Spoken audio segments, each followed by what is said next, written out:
Hey guys, this is CACM Ashutosh Lata from Jaipur Rajasthan for you all. So guys, स्वागत है आप सभी लोगों का एक बार फिर से लाटा प्रोफेशनल एकेडमी के प्लेटफॉर्म पर, जहां पर कॉस्टिंग आसान है और फाइनेंस मैनेज्ड है।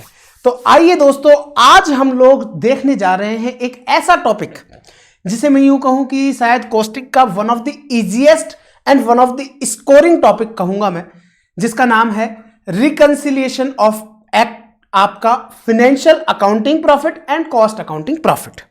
दैट मीन्स हम लोग आज देखने वाले हैं रिकंसिलिएशन, और वो जो कि जहां से हर बार 7 to 8 मार्क्स का क्वेश्चन एग्जाम में आपको देखने को मिलता ही मिलता है। अब बात करते हैं सर, आखिरकार ये होता क्या है रिकंसिलिएशन। दोस्तों, आप लोगों ने अभी आप सीएमए इंटर पेपर 8 की बात कर रहे हैं, ग्रुप 1 की, उससे पहले आप लोगों ने फाउंडेशन दिया होगा, और अगर अब आपने फाउंडेशन नहीं दिया, डायरेक्ट एंट्री से भी आए हैं, तो भी आपने एक रिकंसिलिएशन ऑलरेडी पढ़ चुके हैं। सर कौन सा? दोस्तों, बैंक रिकंसिलिएशन स्टेटमेंट। मुझे अच्छे से याद है, आप लोगों ने 11th क्लास में या 12th क्लास में, जहां पर भी है, आई गेस 11th क्लास में है शायद, if I am not wrong, 11th class में आप लोगों का बैंक रिकंसिलिएशन था। अगर कई बार बच्चा बोलता सर हमारे पास तो 11th 12th में साइंस थी, हमारे पास तो नहीं था, कोई बात नहीं, आप लोगों ने फिर फाउंडेशन में देखा होगा, फाउंडेशन में भी बैंक रिकंसिलिएशन है। कई बार बच्चा बोलता है सर हमारे पास तो फाउंडेशन भी नहीं था, हम तो डायरेक्ट एंट्री से आए थे। अब डायरेक्ट एंट्री से आए थे तो आपने बीकॉम किया होगा, बीबीए किया होगा, जो भी आपने किया है उसमें भी बैंक रिकंसिलिएशन आपने पढ़ा होगा। अब पॉइंट आता है सर, वो बैंक रिकंसिलिएशन में आपने क्या सीखा होगा? दोस्तों, आप लोगों ने बैंक रिकंसिलिएशन स्टेटमेंट में सीखा होगा कि आपके पास, किसी भी व्यक्ति के पास 2 तरह की बुक होती है, एक कैश बुक, एक पासबुक, जिसे हम लोग बैंक बुक बोलते हैं। तो पासबुक और कैश बुक, इन दोनों का मिलान करना, मतलब कि इन दोनों को रिकंसाइल करना, तो हम देखते हैं कि यार आइला ये क्या हुआ। कैश बुक कहता है कि मेरे पास बैलेंस होना चाहिए बैंक में 50,000 रुपए, बैंक पासबुक कहती है नहीं जी आपके पास 40,000 रुपए। ओह, ये दोनों मैच क्यों नहीं हो रहे? तो इन दोनों का जो डिफरेंस है उसको जानने के लिए हम लोग बनाते हैं बैंक रिकंसिलिएशन स्टेटमेंट, जिसमें हम लोग जानते हैं इन दोनों में आखिरकार क्या रीजन रहा कि इन दोनों के अंदर डिफरेंस आ रहा है। तो सेम उसी कॉन्सेप्ट को आगे कंटिन्यू करते हुए हम लोग आज इस लेक्चर में देखने वाले हैं रिकंसिलिएशन ऑफ आपका financial accounting profit and cost accounting profit. जी हां दोस्तों, जब हम लोग आप लोगों के साथ 2 तरह के आपने देखा, इंटीग्रेटेड बुक्स ऑफ अकाउंट्स रहती है आपकी, और एक non integrated books of accounts रहती है। दैट मीन्स इन शॉर्ट, अगर आप ये लेक्चर, क्योंकि ये लेक्चर मैं मेरे अनरजिस्टर्ड स्टूडेंट्स के लिए भी यूट्यूब पे भी डाल रहा हूं, तो उन लोगों को अगर मैं बताना चाहूंगा कि आपको कॉस्ट बुक कीपिंग के अंदर 2 फॉर्मेट रहते हैं, एक इंटीग्रेटेड बुक्स ऑफ अकाउंट्स, एक non integrated books of accounts. Integrated books of accounts का कहने का मतलब है कि हम लोग हमारे फाइनेंशियल अकाउंटिंग और कॉस्ट अकाउंटिंग सबके लिए केवल एक ही कॉस्टिंग पी&एल बनाते हैं, और हम वहां पर एक ही प्रॉफिट एंड लॉस अकाउंट बनाएंगे, क्योंकि हमने बुक्स को इंटीग्रेट किया हुआ रहता है। दूसरा होता है non integrated cost book keeping. तो non integrated cost book keeping में हम लोग क्या करते हैं, हम लोग फाइनेंशियल अकाउंटिंग का प्रॉफिट अलग, कॉस्ट अकाउंटिंग का प्रॉफिट अलग कैलकुलेट करते हैं। अब होता क्या है, जो फाइनेंशियल अकाउंटिंग का प्रॉफिट है और कॉस्ट अकाउंटिंग का जो प्रॉफिट है, वहां पर हमको रिकंसिलिएशन की जरूरत पड़ सकती है क्या? आंसर है यस। तो इसका मतलब यह है, क्योंकि इंटीग्रेटेड बुक्स ऑफ अकाउंट जब हम बनाते हैं तो हमारे पास एक ही पी&एल अकाउंट होता है, तो वहां पर रिकंसिलिएशन पॉसिबल नहीं है। लेकिन जब हम non integrated books of accounts बनाते हैं, तो ऐसे केस में फाइनेंशियल अकाउंटिंग का प्रॉफिट अलग और कॉस्ट अकाउंटिंग का प्रॉफिट अलग कैलकुलेट होता है, और हो सकता है कि ये दोनों प्रॉफिट मैच ना करें, इन दोनों में कुछ डिफरेंस आए। तो आखिरकार इन दोनों में क्यों डिफरेंस आ रहा है, उन डिफरेंस के रीजंस को फाइंड आउट करने के लिए हम लोग बनाते हैं रिकंसिलिएशन स्टेटमेंट। अब दोस्तों, मुझे एक चीज बताओ, आपका फाइनेंशियल अकाउंटिंग का प्रॉफिट और कॉस्ट अकाउंटिंग का प्रॉफिट दोनों अलग कैसे हो सकता है? सर दोनों जगह पर सेल्स सेम आएगा, दोनों जगह पे मटेरियल भी सेम लग रहा है, सर दोनों जगह पर लेबर भी सेम लग रही है, ओवरहेड भी सेम हो रहे हैं। ऐसे दोस्तों, ऐसे कुछ कारण होते हैं जिनके कारण से आपका फाइनेंशियल अकाउंटिंग का और कॉस्ट अकाउंटिंग का प्रॉफिट सेम नहीं होता है। रीजन क्या होगा? इसके पीछे रीजन ये होगा कि कुछ ऐसी इनकम होगी, या मैं यूं कहूं कि कुछ क्रेडिट बैलेंस ऐसे होंगे जो कि फाइनेंशियल अकाउंटिंग के अंदर हमने अलग लिया होगा और कॉस्ट अकाउंटिंग में हमने अलग लिया होगा। फॉर एग्जाम्पल, हो सकता है कि हम लोगों के पास डिविडेंड की इनकम आए। किसकी? Dividend income. अब फाइनेंशियल अकाउंटिंग जो होता है वो आप लोगों का डिविडेंड इनकम को कंसिडर करता है, लेकिन आप लोगों ने कॉस्ट शीट में कहीं डिविडेंड इनकम देखा है? आंसर है नो। तो इसका मतलब यह है कि कॉस्टिंग प्रॉफिट जब हम निकाल रहे होते हैं तो हम डिविडेंड की इनकम को कंसिडर नहीं करते हैं, लेकिन फाइनेंशियल अकाउंटिंग जब कर रहे हैं तो डिविडेंड की इनकम को ले रहे हैं। तो इसका मतलब क्या हुआ? इसका मतलब कुछ ऐसी इनकम्स हो सकती हैं जो कि फाइनेंशियल अकाउंटिंग में कंसिडर की जाती हैं, कॉस्ट अकाउंटिंग में कंसिडर नहीं की जाती हैं। कुछ ऐसी इनकम हो सकती हैं जो कॉस्ट अकाउंटिंग में कंसिडर की जाती हैं, वहां पर कंसिडर नहीं की जाती हैं। जैसे कि इंप्यूटेड आपका कुछ ऐसे खर्चे हैं जो कॉस्ट अकाउंटिंग में कंसिडर किए जाते हैं और आपके फाइनेंशियल अकाउंटिंग में नहीं होंगे, जैसे कि अपॉर्चुनिटी कॉस्ट। आप लोगों ने अपॉर्चुनिटी कॉस्ट का कॉन्सेप्ट समझा है? तो अपॉर्चुनिटी कॉस्ट जैसे कि आपका इंप्यूटेड रेंट है, आपका रेंट है, सपोज से मेरी खुद की प्रीमाइस है, मेरी खुद की प्रीमाइस है, मैं वहां पे बिजनेस करना चाहता हूं, मेरी खुद की प्रीमाइस है, मैं वहां पे बिजनेस करना चाहता हूं, तो मैंने वहां पे बिजनेस डाल लिया। अगर मैं वहां पे बिजनेस नहीं डालता तो उस जगह का रेंट मुझे 10,000 रुपये मिल सकता है। तो इसका मतलब मैं मेरा बिजनेस चला रहा हूं, उसके लिए मुझे 10,000 का रेंट छोड़ना पड़ रहा है, तो वो मेरी कॉस्ट में कंसिडर होता है, फाइनेंशियल अकाउंटिंग में कंसिडर नहीं होता। डिविडेंड की इनकम आपके फाइनेंशियल अकाउंटिंग में कंसिडर की जाती है, कॉस्ट अकाउंटिंग में कंसिडर नहीं की जाती। तो ऐसे बहुत सारे आपके एग्जाम्पल रहेंगे, बहुत सारे रीजंस रहेंगे। हो सकता है कि ओपनिंग स्टॉक फाइनेंशियल अकाउंटिंग में कुछ अलग वैल्यूएशन हो, कॉस्ट अकाउंटिंग में अलग वैल्यूएशन हो, क्लोजिंग स्टॉक इधर अलग इधर अलग। आपके कॉस्ट अकाउंटिंग के अंदर हो सकता है एब्जॉर्प्शन, ओवरहेड का एब्जॉर्प्शन जो है वो अलग अमाउंट पे हो, फाइनेंशियल अकाउंटिंग में अलग अमाउंट पे हो। तो दोस्तों कुल मिलाकर के इनकम और एक्सपेंसेस जो हैं उनके अंदर कुछ वेरिएशंस होंगे, जिन कारणों से इनके प्रॉफिट में चेंज आता है। तो हमको क्या करना है? हमको बस उनको एडजस्ट करना है, और उनको एडजस्ट करके हमारी जो जर्नी है वो कॉस्टिंग P&L से, कॉस्टिंग प्रॉफिट से अकाउंटिंग प्रॉफिट पर, या अकाउंटिंग प्रॉफिट से कॉस्टिंग प्रॉफिट पर हमको शिफ्ट करना है। That's it. ये पूरा काम करने वाले हैं हम लोग रिकंसिलिएशन स्टेटमेंट के अंदर। दोस्तों मैं आपको बता दूं सबसे पहली चीज कि आप लोगों के सबसे एंड वाला पोर्शन आ चुका है। आप ऑलरेडी बहुत सारे नोट्स लिख चुके हो, मुझे पता है। तो अकॉर्डिंगली मैंने, क्योंकि ये जो लेक्चर है, इस लेक्चर में मैंने आपके लिए जो नोट्स है वो आपके लिए ऑलरेडी मैंने प्री प्रिंटेड आपके लिए अवेलेबल है, मतलब कि ऑलरेडी टाइप्ड नोट्स हैं आपके लिए अवेलेबल, जो कि कहां मिलेंगे अभी मैं आपको बताऊंगा। अब ये नोट्स आप लोग अपने आप वहां से डाउनलोड कर सकते हैं, आपको लिखने की जरूरत नहीं है। तो आइए दोस्तों अब हम ऑफिशियली स्टार्ट करते हैं। ये तो लाटा प्रोफेशनल एकेडमी के प्लेटफॉर्म पर आप लोगों का एक बार फिर से स्वागत है, और आपको नोट्स जो हैं वो मिलने वाले हैं कहां पर? हमारे टेलीग्राम चैनल जिसका नाम है CMA AIR1 CA CMA Ashutosh लाटा। आपने ऑलरेडी मेरे इस चैनल को सब्सक्राइब कर रखा होगा, टेलीग्राम चैनल को, यूट्यूब चैनल को सब्सक्राइब कर ही रखा होगा। नहीं कर रखा हो तो कर लेना भैया, आगे भी आपके लिए बहुत यूजफुल रहेगा, फाइनल में भी, ग्रुप 2 में भी, हर जगह। ठीक है, तो CMA AIR1 CA CMA Ashutosh लाटा के नाम से अपना टेलीग्राम चैनल है, जो कि आपको टेलीग्राम पर जाकर के आपको सर्च करना है CMA space AIR space 1 space CA CMA Ashutosh Lata. तो ये आप जैसे सर्च करेंगे आपको वहां पर चैनल मिल जाएगा, उसको क्लिक करना है। उसके क्लिक करने के बाद आपको वहां पर उसके फाइल्स में जाना है। जब आप फाइल्स में जाएंगे तो फाइल्स में, डॉक्यूमेंट्स में आपको ये एक फाइल मिल जाएगी जो कि है reconciliation statement cost and financial profit के बीच।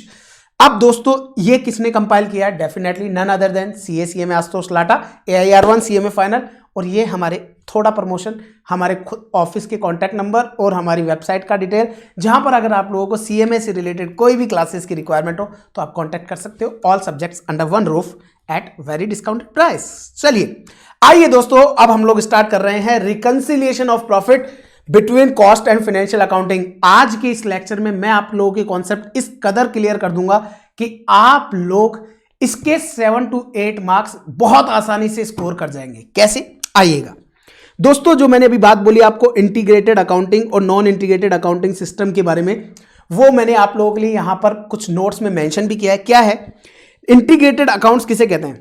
It is the name given to a system of accounting whereby cost and financial accounts are kept in same set of books। मतलब कि ये एक ऐसा सिस्टम ऑफ अकाउंटिंग है जहां पर हम लोग एक सेट ऑफ बुक्स ही रखते हैं आपके कॉस्टिंग और फाइनेंशियल दोनों के लिए। In other words it can be said that cost accounting is integrated with financial accounting system.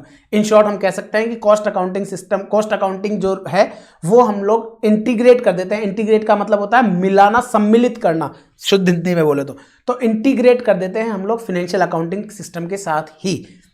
Non integrated के अंदर जस्ट अपोजिट होता है, हम दो अलग अलग सेट ऑफ बुक्स रखते हैं। Under this system two different set of records are maintain for financial account and cost accounts. दोनों के लिए अलग अलग हम लोग मेंटेन करते हैं, ठीक है। ये यहां पर थोड़ी सा छाया आ रही है, मेरे को इस जगह थोड़ा सा एडजस्ट करना पड़ेगा। यस, अब ठीक है। सीमा जो आपका सर्टिफाइड इंस्टीट्यूट है ना मैनेजमेंट अकाउंटिंग का, लंदन वाला, यूके वाला, तो CIMA define non integrated system कैसे डिफाइन करता है? A system in which cost accounts are distinct from financial accounts, the two set of accounts being kept continuously in agreement by the use of control account और made readily reconcile by other means. कुल मिलाकर के आपके दो set of books रखे जाते हैं, तो वो कहलाएगा नॉन इंटीग्रेटेड अकाउंट्स। अब देखिएगा, अब आखिरकार हमारे को जरूरत क्या पड़ी? What is the need for reconciliation of cost and financial account को रिकंसाइल करने की जरूरत क्या पड़ रही है? When only one set of books are maintained, that is integrated accounting, then there is no need to have a separate reconciliation statement. तब तो रिकंसिलेशन बनाने की जरूरत ही नहीं, क्योंकि है ही नहीं, आपके पास एक ही प्रॉफिट है, दिमाग नहीं लगाना। But in non-integrated system where separate set of books are maintained for costing and financial transaction, दोनों के लिए अलग अलग set of books रखने होते हैं, तो profit shown by one set of books may not agree with the other set of books। आपका एक set of books और दूसरे set of books के profit के अंदर मैच नहीं करे, हो सकता है, क्यों?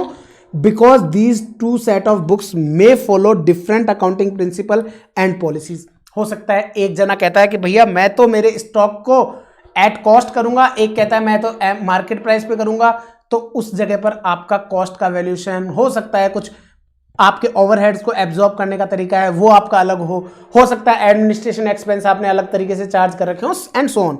तो डिफरेंट रीजंस हो सकते हैं। Hence the need for reconciliation of cost accounting arises. अब इस क्यों अराइज हुआ? ताकि to identify the reason for the difference between the result shown by the cost account and financial account. In short बोलूं तो रीजन मिला कि आपके इन दोनों के अंदर, इन दोनों में क्या रीजन है डिफरेंस होने का। इस कारण से हम लोग रिकंसिलेशन स्टेटमेंट बनाते हैं और चेक करने के लिए arithmetical accuracy and reliability both set की, दोनों सेट की अर्थमेटिकल एक्यूरेसी। ऑल्दो ये अर्थमेटिकल वाला पोर्शन जो है ना वो अभी इन दिनों एप्लीकेबल इसलिए नहीं होता क्योंकि आजकल बुक्स ऑफ अकाउंट जो है ना वो कंप्यूटराइज्ड फॉर्मेट के अंदर हम लोग यूज करते हैं, और जब कंप्यूटराइज्ड फॉर्मेट में यूज करते हैं तो अर्थमेटिकल एरर मतलब कि प्लस माइनस के एरर, तो प्लस माइनस के एरर जो है वो आना नामुमकिन है, क्योंकि आपका टेक्निकल कभी भी, कैलकुलेटर कभी भी 2+2 को 5 नहीं दिखाएगा, वो 2+2 को 4 ही दिखाएगा। तो कंप्यूटराइज जब से अकाउंटिंग सिस्टम हुआ है तो ये सेकंड वाला पोर्शन एप्लीकेबल नहीं होता है, ठीक है। अब आता है कि क्या क्या रीजंस है उनके ऊपर। आइएगा दोस्तों, ये जो रीजंस है ना इनके ऊपर होले होले एक एक पॉइंट के ऊपर डिटेल में चर्चा करेंगे और वहां से हम समझेंगे कि आखिरकार इनसे क्यों डिफरेंस आता है। तो सबसे पहला हमने यहां पे लिखा reason for the difference between the result shown by cost accounting and financial accounting के क्या क्या रीजन है। तो पहला रीजन आया item shown only in financial account. कुछ ऐसे आइटम है जो कि केवल फाइनेंशियल अकाउंटिंग में ही दिखाए जाते हैं, फाइनेंशियल कॉस्ट अकाउंटिंग में नहीं दिखाए जाते। सर कौन से होते हैं? तो there are a number of item which appear in financial accounting and not in cost accounting. मतलब कॉस्ट अकाउंटिंग में नहीं दिखाते, फाइनेंशियल अकाउंटिंग में दिखाते हैं। तो डेफिनेटली अगर आपने फाइनेंशियल अकाउंटिंग में उनको लिया है और कॉस्ट अकाउंटिंग में नहीं लिया तो डिफरेंस आना ही है। अरे भैया मुझे सिंपल सी चीज बताओ, आज घर के अंदर दो भाई हैं, एक भाई को 100 रुपए मम्मी ने दिए और मम्मी ने दूसरे भाई को नहीं दिए, तो नहीं दिए तो इसका बैलेंस तो 100 रुपए ज्यादा अपने आप ही आना है ना। और अगर आपको भी 100 रुपए दिया, इनको भी 100 रुपए दिया, तो फिर काहे को डिफरेंस आएगा? नहीं आएगा। लेकिन अगर एक को ही दिया तो आएगा। तो फाइनेंशियल अकाउंटिंग में ही वो आइटम कंसिडर किए गए, कॉस्ट अकाउंटिंग में नहीं कंसिडर किए, तो डेफिनेटली डिफरेंस आना ही है। तो ऐसे कौन कौन से हैं? तो इन आइटम को हमने क्लासिफाई किया है 3 अलग अलग कैटेगरी में। पहला प्योरली फाइनेंशियल एक्सपेंसेस, ऐसे खर्चे जो केवल फाइनेंशियल नेचर के हैं, दैट मींस केवल फाइनेंशियल अकाउंटिंग में कंसिडर किए जाते हैं, कॉस्ट अकाउंटिंग तो जानता ही नहीं है। आइला ये भी खर्चा होता है, इसको खर्चा बोलते हैं, कॉस्ट अकाउंटिंग तो ऐसे बात करता है। तो ऐसे खर्चे जो फाइनेंशियल अकाउंटिंग कहता है कि हाँ जी ये खर्चे हैं, लेकिन कॉस्ट अकाउंटिंग कहता है हम तो नहीं मानता, हम नहीं मानता, झुकेगा नहीं साला, ऐसा वाला कॉन्सेप्ट है, तो वो खर्चा मानता ही नहीं है। ऐसे कौन कौन से खर्चे हैं? Example are as follows. Loss on sale of fixed asset, हमने किसी फिक्स्ड एसेट को बेचा, उस पर हमको लॉस हो गया, फाइनेंशियल अकाउंटिंग तो कंसीडर करता है, P&L अकाउंट में लिखता है to loss on sale of fixed asset. लेकिन कॉस्ट अकाउंटिंग में बता दो आप कॉस्ट शीट में कहीं पर ये खर्चा आता हो तो नहीं आता sir. Loss on sale of investment, financial accounting तो लेता है loss on sale of fixed investment पे, लेकिन कॉस्ट शीट में बता दो आप कहीं आता है तो नहीं आता sir. Discount on bond debenture, हमने कोई डिबेंचर इशू करे और या कोई बॉन्ड इशू करे, उस पर डिस्काउंट दिया, फाइनेंशियल अकाउंटिंग तो कहता है हम लेते हैं, हमारे लिए खर्चे हैं, हम तो टू डिस्काउंट करके डालेंगे एंट्री P&L अकाउंट में, लेकिन वो तो नहीं डालते। लॉसेज ऑन इन्वेस्टमेंट, कोई इन्वेस्टमेंट के ऊपर लॉस हो गया। Expenses of companies transfer office, कोई ट्रांसफर ऑफिस किया या शेयर ट्रांसफर, या हो सकता है ये आपके शेयर ट्रांसफर किए आपने, उस पर कोई खर्चा लगा, तो वो कहां पे कंसीडर किया जाता है, वो कंसीडर किया जाएगा शेयर ट्रांसफर के अंदर आपका फाइनेंशियल अकाउंटिंग में, कॉस्ट अकाउंटिंग तो नहीं करेगा। कोई भी बैंक के ऊपर इंटरेस्ट आ रहा है, कोई मॉर्गेज लोन है उसके ऊपर इंटरेस्ट लग रहा है, तो इंटरेस्ट का खर्चा प्योरली फाइनेंशियल एक्सपेंसेस है, तो वो आपके फाइनेंशियल अकाउंटिंग में तो टू इंटरेस्ट करके लेते हो, लेकिन कॉस्ट अकाउंटिंग में तो नहीं लेते। फाइन्स या पेनल्टी, कॉस्ट अकाउंटिंग तो जानता ही नहीं है फाइन और पेनल्टी क्या होती है, लेकिन कॉस्ट आपका जो है फाइनेंशियल अकाउंटिंग वो जानता है। कोई भी डैमेज जो भी किसी भी अंडर किसी भी लॉ के द्वारा कोई भी पेनल्टी वगैरह लगी, तो वो आपको फाइनेंशियल अकाउंटिंग के अंदर एज एन एक्सपेंस बुक किए जाएंगे, लेकिन वहां नहीं किए जाएंगे। अब ऑब्वियस सी बात है, एक जगह पर खर्चा बुक होगा तो डेफिनेटली इसका प्रॉफिट कम होगा और इसका प्रॉफिट बढ़ेगा। क्यों? आज सपोज से अगर हम इन दोनों खर्चों को अभी कंसिडर नहीं किया, दोनों का प्रॉफिट 1 लाख 1 लाख, ये वाला खर्चा फाइनेंशियल अकाउंटिंग है, ये वाला खर्चा ये वाली जगह कॉस्ट अकाउंटिंग है। ध्यान से सुनिएगा, ये कॉस्ट अकाउंटिंग है, ये फाइनेंशियल अकाउंटिंग है। अगर मेरा खर्चा कोई है जो कि ये कॉस्ट अकाउंटिंग, ये फाइनेंशियल अकाउंटिंग, अगर कोई खर्चा मेरा फाइनेंशियल अकाउंटिंग में है, तो अगर सपोज से मेरे फाइनेंशियल एक्सपेंसेस हैं जो कि प्योरली फाइनेंशियल एक्सपेंसेस 20,000 रुपए के, तो दोनों 1-1 लाख पर थे, लेकिन जैसे ही प्योरली फाइनेंशियल एक्सपेंसेस को मैं फाइनेंशियल अकाउंटिंग में लूंगा, तो क्या ये 1 लाख रहेगा? नो, ये 1 लाख से कम हो जाएगा, ये हो जाएगा 80,000। अब ये 80 और ये 1 लाख, तो अब अगर मेरे को इन दोनों को रिकंसाइल करना होगा तो मैं क्या कहूंगा? आपके फाइनेंशियल अकाउंटिंग से अगर आपको कॉस्ट अकाउंटिंग में रिकंसाइल करना है तो आप क्या कहोगे? सर 80,000 जब आया था ना, तब हमने फाइनेंशियल एक्सपेंसेस लिए थे, कॉस्ट प्रॉफिट पे जाना है तो इन फाइनेंशियल एक्सपेंसेस को वापस ऐड बैक कर दो। जैसे ही आप इस 80 में 20 को ऐड बैक कर दोगे तो ये भी 1 लाख हो जाएगा, ये भी 1 लाख हो जाएगा, मैच हो जाएगा। तो ये है रिकंसिलिएशन। अगर मेरे को 1 लाख पे जाना है और 1 लाख से 80 पर जाना है तो मैं क्या कहूंगा? भैया 1 लाख के टाइम पर फाइनेंशियल एक्सपेंसेस कंसीडर नहीं होते हैं, लेकिन यहां पर जाना है तो कंसीडर करने हैं, तो 1 लाख में से 20,000 लेस करो तो ये दोनों इक्वल हो जाएंगे। बस ये कॉन्सेप्ट है, इसे बोलते हैं रिकंसिलिएशन। आइए नेक्स्ट, अब आता है कुछ प्योरली फाइनेंशियल इनकम्स। कुछ ऐसी इनकम है जो कि केवल फाइनेंशियल अकाउंटिंग में कंसीडर की जाती है, फिक्स्ड आपका जो है कॉस्ट अकाउंटिंग में कंसीडर नहीं की जाती। कैसे? कोई भी प्रॉफिट अराइज हो रहा है, हमने फिक्स्ड एसेट को बेचा उससे, तो वो आपके यहां पर कंसीडर किया जाएगा, फाइनेंशियल अकाउंटिंग में, कॉस्ट अकाउंटिंग में नहीं लिया जाएगा। कोई भी प्रॉफिट अराइज हो रहा है सेल ऑफ इन्वेस्टमेंट से, तो वो यहां पर लिया जाएगा। कोई भी रेंट मिल रहा है, रेंट आप देख लो, रेंटल इनकम कॉस्ट शीट में आती है क्या? नहीं आती। डिविडेंड एंड इंटरेस्ट कोई भी रिसीव हुआ है आपके इन्वेस्टमेंट पे, तो वो आएगा। अब डिविडेंड जो है वो आपके फाइनेंशियल अकाउंटिंग में तो आ रहा है, आपका 1 लाख का प्रॉफिट था, आपको डिविडेंड मिला 30,000 का, तो ये फाइनेंशियल अकाउंटिंग का जो प्रॉफिट है ये बढ़कर के 130 हो जाएगा, ये तो 1 लाख ही रह जाएगा। क्यों? क्योंकि इसमें ऐड नहीं हुआ। अगर इसको कॉस्ट को फाइनेंशियल अकाउंटिंग से मैच कराना है तो इसमें भी 30 ऐड कर दो, और अगर इसको इससे मैच कराना है तो इसमें से 30 माइनस कर दो, सिंपल। कोई भी इंटरेस्ट रिसीव्ड हुआ है बैंक डिपॉजिट पर, कोई एफडी करा रखी थी उस पर। इसके बाद में आता है एप्रोप्रिएशन ऑफ प्रॉफिट। कोई प्रॉफिट एप्रोप्रिएट किया तो वो खर्चा आपके एप्रोप्रिएशन से जाकर के नेट प्रॉफिट फाइनेंशियल अकाउंटिंग का निकलता है ना, तो उसमें से एप्रोप्रिएशन को हम लोग चार्ज करते हैं। जैसे कि कोई डिविडेंड दिया हो, कोई रिजर्व में ट्रांसफर किया हो, कोई भी डोनेशन दिया हो, इनकम टैक्स दिया हो, डिविडेंड डिस्ट्रीब्यूशन टैक्स दिया हो, या कोई भी अमाउंट राइट ऑफ किया है गुडविल का, डिस्काउंट दिया है डिबेंचर पर, प्रीलिमिनरी एक्सपेंसेस, तो ये सारे खर्चे जो हैं ये एप्रोप्रिएशन आपने फाइनेंशियल अकाउंटिंग में करते हो, कॉस्ट अकाउंटिंग में नहीं करते, तो अकॉर्डिंगली आपको उनको एडजस्ट करना पड़ेगा। अब ये एडजस्ट कैसे होंगे, प्लस होंगे कि माइनस होंगे, बस ये आपको दिमाग लगा करके चलना है। आपको दिमाग कैसे लगाना है कि जैसे सपोज से मैंने डिविडेंड जो है, मैंने डिविडेंड दिया, दोनों का प्रॉफिट 1 लाख 1 लाख, ये फाइनेंशियल अकाउंटिंग है।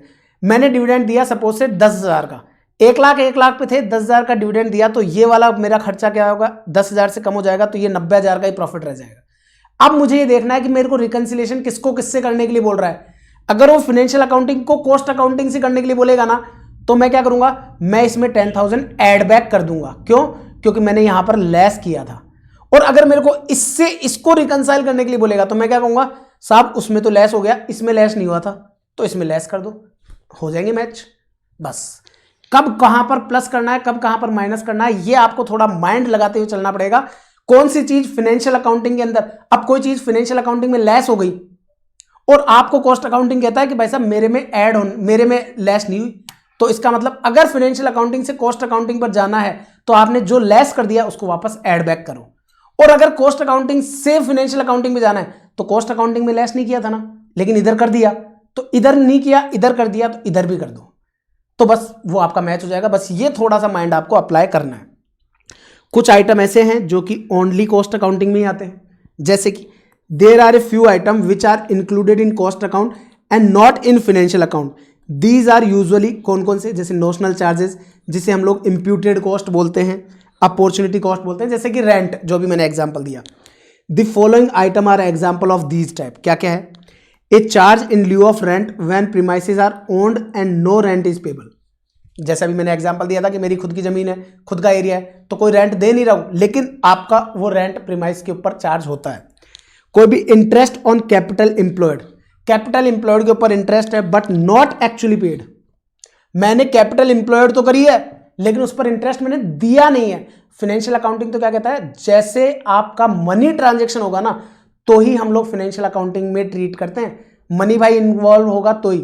लेकिन ये क्या कहता है, यार मनी भाई की जरूरत नहीं है, हम मनी भाई को नहीं जानते, हम मनी भाई जा रहा है नहीं जा रहा है हमको मतलब नहीं है। इंटरेस्ट ऑन कैपिटल एम्प्लॉयड जो है ना, चाहे एक्चुअल में नहीं दिया हो लेकिन तो भी हम लोग लेते हैं, that is notional cost of employed capital, notional capital के तौर पर। कोई सैलरी है ऑन मैनेजर का at notional figure through not incurred, चाहे इनकर नहीं हुआ हो लेकिन खुद का मैनेजर है, इनकर हुआ तो कॉस्ट अकाउंटिंग में तो खर्चा बुक कर दिया लेकिन वहां पर खर्चा नहीं हुआ। इसके अलावा अंडर और over objection of in cost accounting. अब आपको पता है जो कॉस्ट अकाउंटिंग है वो एब्जॉर्प्शन के ऊपर चलता है कि फिक्स्ड ओवरहेड जो है वो हमको एब्जॉर्ब करना है। अब आप सोच समझ के बताओ, मेरा कॉस्ट जो है फाइनेंशियल अकाउंटिंग कहता है कि 10,000 का ओवरहेड है, लेकिन कॉस्ट अकाउंटिंग में हमने इसको एब्जॉर्ब कर लिया 12,000। 12,000 एब्जॉर्ब करने का मतलब क्या हुआ सर? एब्जॉर्ब करने का मतलब हुआ हमने 12,000 रुपए अपनी कॉस्ट मान ली, लेकिन फिक्स्ड आपका फाइनेंशियल अकाउंटिंग क्या बोलता है 10,000 ही है, तो यहां 10,000 है यहां 12,000 है, तो क्या मैं ये कह सकता हूं क्या कि 2,000 रुपए ओवर एब्जॉर्प्शन हुआ है कॉस्ट अकाउंटिंग में। अब 2,000 रुपए कॉस्ट अकाउंटिंग में ओवर एब्जॉर्प्शन होगा तो मुझे इतना सा बता दो आप तो केवल कि अगर ओवर एब्जॉर्प्शन हुआ है कॉस्ट अकाउंटिंग में तो क्या कॉस्ट अकाउंटिंग का प्रॉफिट बढ़ा होगा या कम हुआ होगा? एग्जाम्पल नहीं समझ में आया? आओ, दोनों का प्रॉफिट 1-1 लाख था, इसका भी 1 लाख था, इसका भी 1 लाख था। अब आप ये देखो यहां पर 10,000 लेस हुआ होगा तो ये 90 बचा होगा, और कॉस्ट अकाउंटिंग में 12,000 लेस हुआ होगा तो ये 88,000 बचा होगा। इसका मतलब क्या हुआ? इसका मतलब ये हुआ सर कॉस्ट अकाउंटिंग में 2,000 से प्रॉफिट कम हो गया।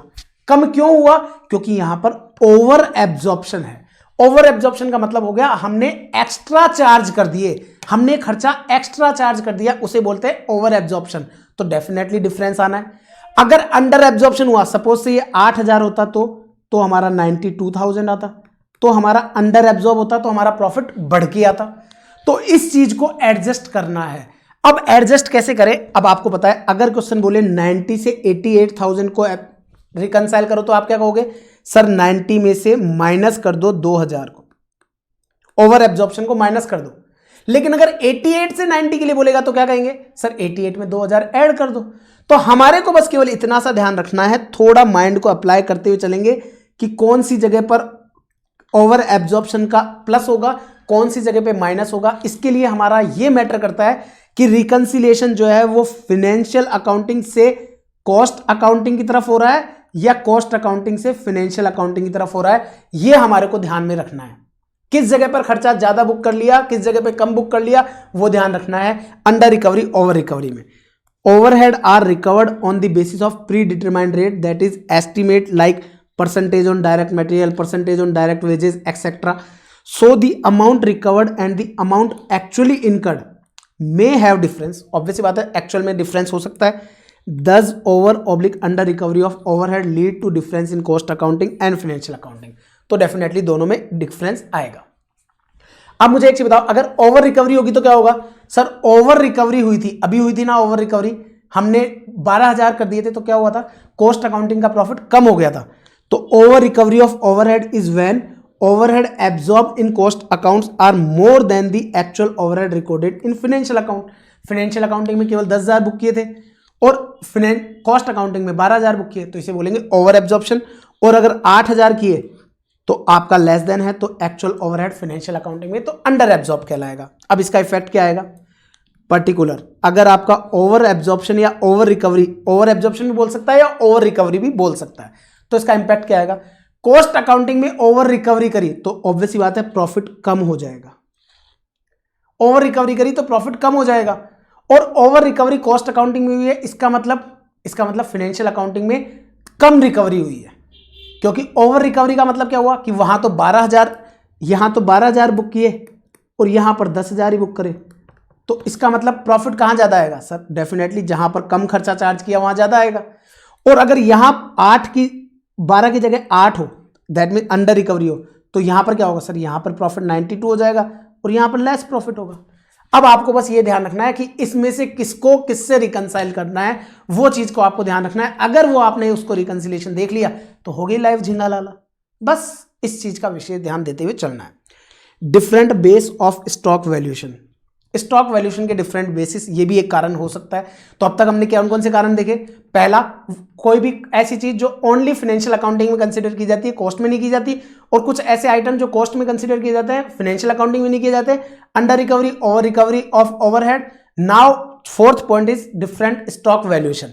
स्टॉक वैल्यूएशन से क्या होगा सर? ओपनिंग स्टॉक अलग, तो आपका opening stock and closing stock, दो तरह के स्टॉक होते हैं. दोनों तरह के स्टॉक में हमारे पास ये पॉइंट आता है कि हमारे को कौन सी जगह पर क्या है. आपको पता है, इस चीज को मैं जो है ना एक पॉइंट को नोट से समझाऊंगा, मतलब कि क्वेश्चन से समझाऊंगा. आइए देखिएगा, सोच समझ के देखिएगा. मैंने यहां पर आपके लिए क्या किया? एक प्रॉफिट एंड लॉस अकाउंट बनाया. इसमें मैंने बाई सेल्स लिखी. सोच समझ के देखिएगा, बाई सेल्स. ऑल्दो ये वाला जो पोर्शन रहता है ना, ये हम लोग मार्जिनल कॉस्टिंग में भी, रिकंसिलेशन स्टेटमेंट जो मार्जिनल कॉस्टिंग में भी देखा है ना हमने, उसमें हम लोग ऑलरेडी डिस्कस कर चुके हैं. ओवर रिकवरी ऑफ ओपनिंग, मतलब ओवर वैल्यूएशन और under valuation of opening stock. ये सपोज से ये है आपका 1 lakh opening stock. Opening stock यहां लिया 20,000. मुझे एक चीज बताओ, बाकी कुछ भी नहीं है. बाकी आपका यहां पर सपोज से ओपनिंग स्टॉक आ गया. लो, परचेजेस ले लिया आपने 60,000 की.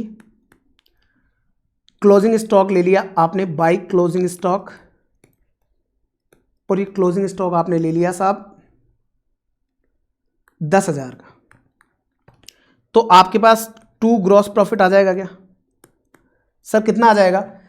20 और 60, 80 हो गया इधर, उधर हो गया 110, तो ये हो जाएगा आपका सर 30,000. अब मुझे सोच समझ के बताना, ये हो गया फिगर. अगर मैं इस जगह पर 20 की जगह मैं यहां पर इसको ले लूं 30, तो क्या होगा सर? इसको अगर आपने 30 ले लोगे ना तो सर ये 20 रह जाएगा. इसका मतलब क्या हुआ? इसका मतलब ये हुआ सर, अगर आपने ओवर वैल्यूएशन किया ओपनिंग स्टॉक का तो आपका प्रॉफिट कम हो जाएगा. जिस भी जगह ओवर वैल्यूएशन करोगे, चाहे वो कॉस्ट अकाउंटिंग में ओवर वैल्यूएशन हो या फाइनेंशियल अकाउंटिंग में हो, तो आपका प्रॉफिट कम हो जाएगा. आई होप ये वाला पॉइंट क्लियर है कि इससे पॉइंट कम हो जाता है. लेट्स सपोज से ये 10,000 की जगह ये 20,000 हो गया, तो ये क्या होगा सर? इससे 10,000 का प्रॉफिट बढ़ जाएगा, तो ये 40,000 हो जाएगा सर.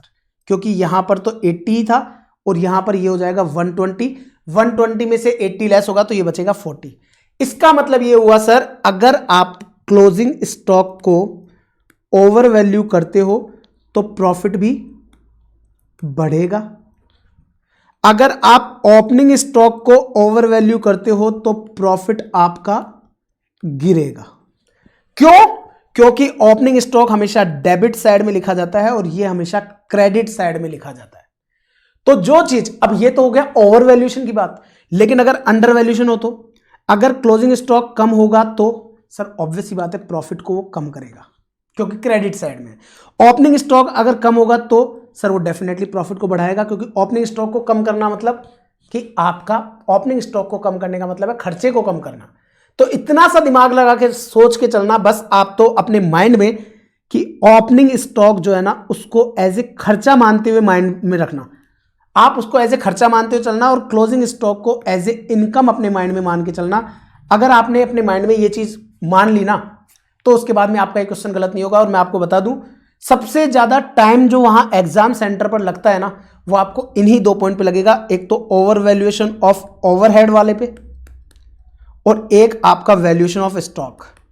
ये ही 2 पॉइंट होंगे, 2 ही आइटम ये होंगे जो आपके एग्जाम सेंटर पे आपको कंफ्यूज करेंगे, यार प्लस होगा माइनस होगा, माइनस होगा प्लस होगा। तो दिमाग मत लगाना, केवल इतना सा ध्यान रखना ओपनिंग स्टॉक को एज ए खर्चा मान लेना। अब कल को क्वेश्चन आपको ये कहते हैं कि हमारे पास क्या हुआ कि ओवर वैल्यूएशन है ओपनिंग स्टॉक का, कहां पर? कॉस्टिंग P&L में। कॉस्टिंग के अंदर हमने क्या किया? ओवर वैल्यू करा। ओवर वैल्यूएशन है किसका? ओपनिंग स्टॉक का। इसका मतलब क्या हुआ? सपोज से वो कह देता है 20,000 रुपए से ओवर वैल्यूएशन है और आपका कॉस्टिंग का जो प्रॉफिट है ना वो आया 80,000। और क्वेश्चन कहता है कि अब आप हमें ये बताओ कि फाइनेंशियल अकाउंटिंग के एस्पेक्ट में कि फाइनेंशियल अकाउंटिंग का प्रॉफिट कितना आएगा वो बताओ। क्योंकि कई बार क्वेश्चन रिकंसाइल करने की जगह आपसे ये दूसरा प्रॉफिट कैलकुलेट भी करने के लिए भी बोल देता है। अब मुझे एक चीज सोच समझ के बताओ, कॉस्टिंग में ओवर वैल्यूएशन हुआ है, मतलब कि ओवर वैल्यूएशन का मतलब क्या हुआ? कितने रुपए से ओवर वैल्यू हुआ है सर? 20,000 से। इसका मतलब 20,000 रुपए ओवर वैल्यूएशन का मतलब क्या हुआ सर? इसका मतलब है कि ओपनिंग स्टॉक जो है वो हमने कॉस्टिंग के अंदर ज्यादा लिया है।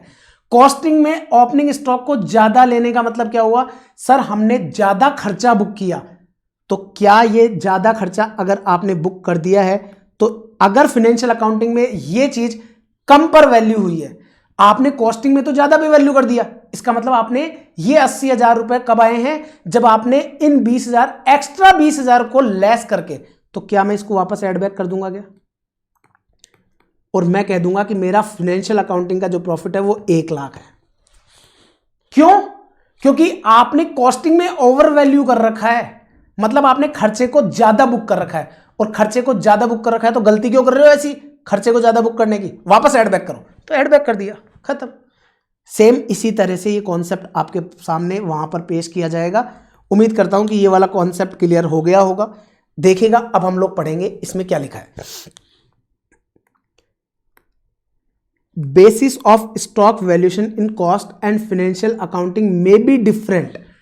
हो सकता है बेसिस अलग हो, leading to a difference in profit. और ऑब्वियसली बात है उसके कारण से प्रॉफिट अलग होगा, क्योंकि कॉस्टिंग कहता है कि 1 लाख रुपए का ओपनिंग स्टॉक है, फाइनेंशियल अकाउंटिंग कहती है नहीं साहब 1.5 लाख का स्टॉक है। तो फिर डेफिनेटली आपका ग्रॉस प्रॉफिट डिफरेंट आएगा ही आएगा। In cost accounting stock of finished goods will be valued at cost as per FIFO LIFO average stock etcetera हो सकता है। वहीं फाइनेंशियल अकाउंटिंग में जो है वो कॉस्ट और एनआरवी विच एवरेज लोअर यूज हो सकता है।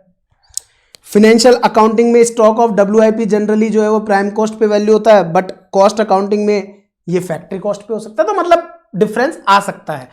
ये क्यों डिफरेंस आया वो इंपॉर्टेंट नहीं है, कितने का डिफरेंस आया वो इंपॉर्टेंट है। अब ध्यान से सुनना इनके इफेक्ट्स को। मैं इनके इफेक्ट याद करने नहीं बोल रहा हूं, आपको याद नहीं करना है। Effect of over oblique under valuation of stock on profit is shown below. सोच समझ के बताइएगा। पहला point, over valuation of opening stock in cost accounting. भूल जाइए कि आपको और कुछ दे रखा है, ये लो मैंने तो इफेक्ट ही नहीं दिया, मैंने केवल आपको ये पॉइंट दे दिए।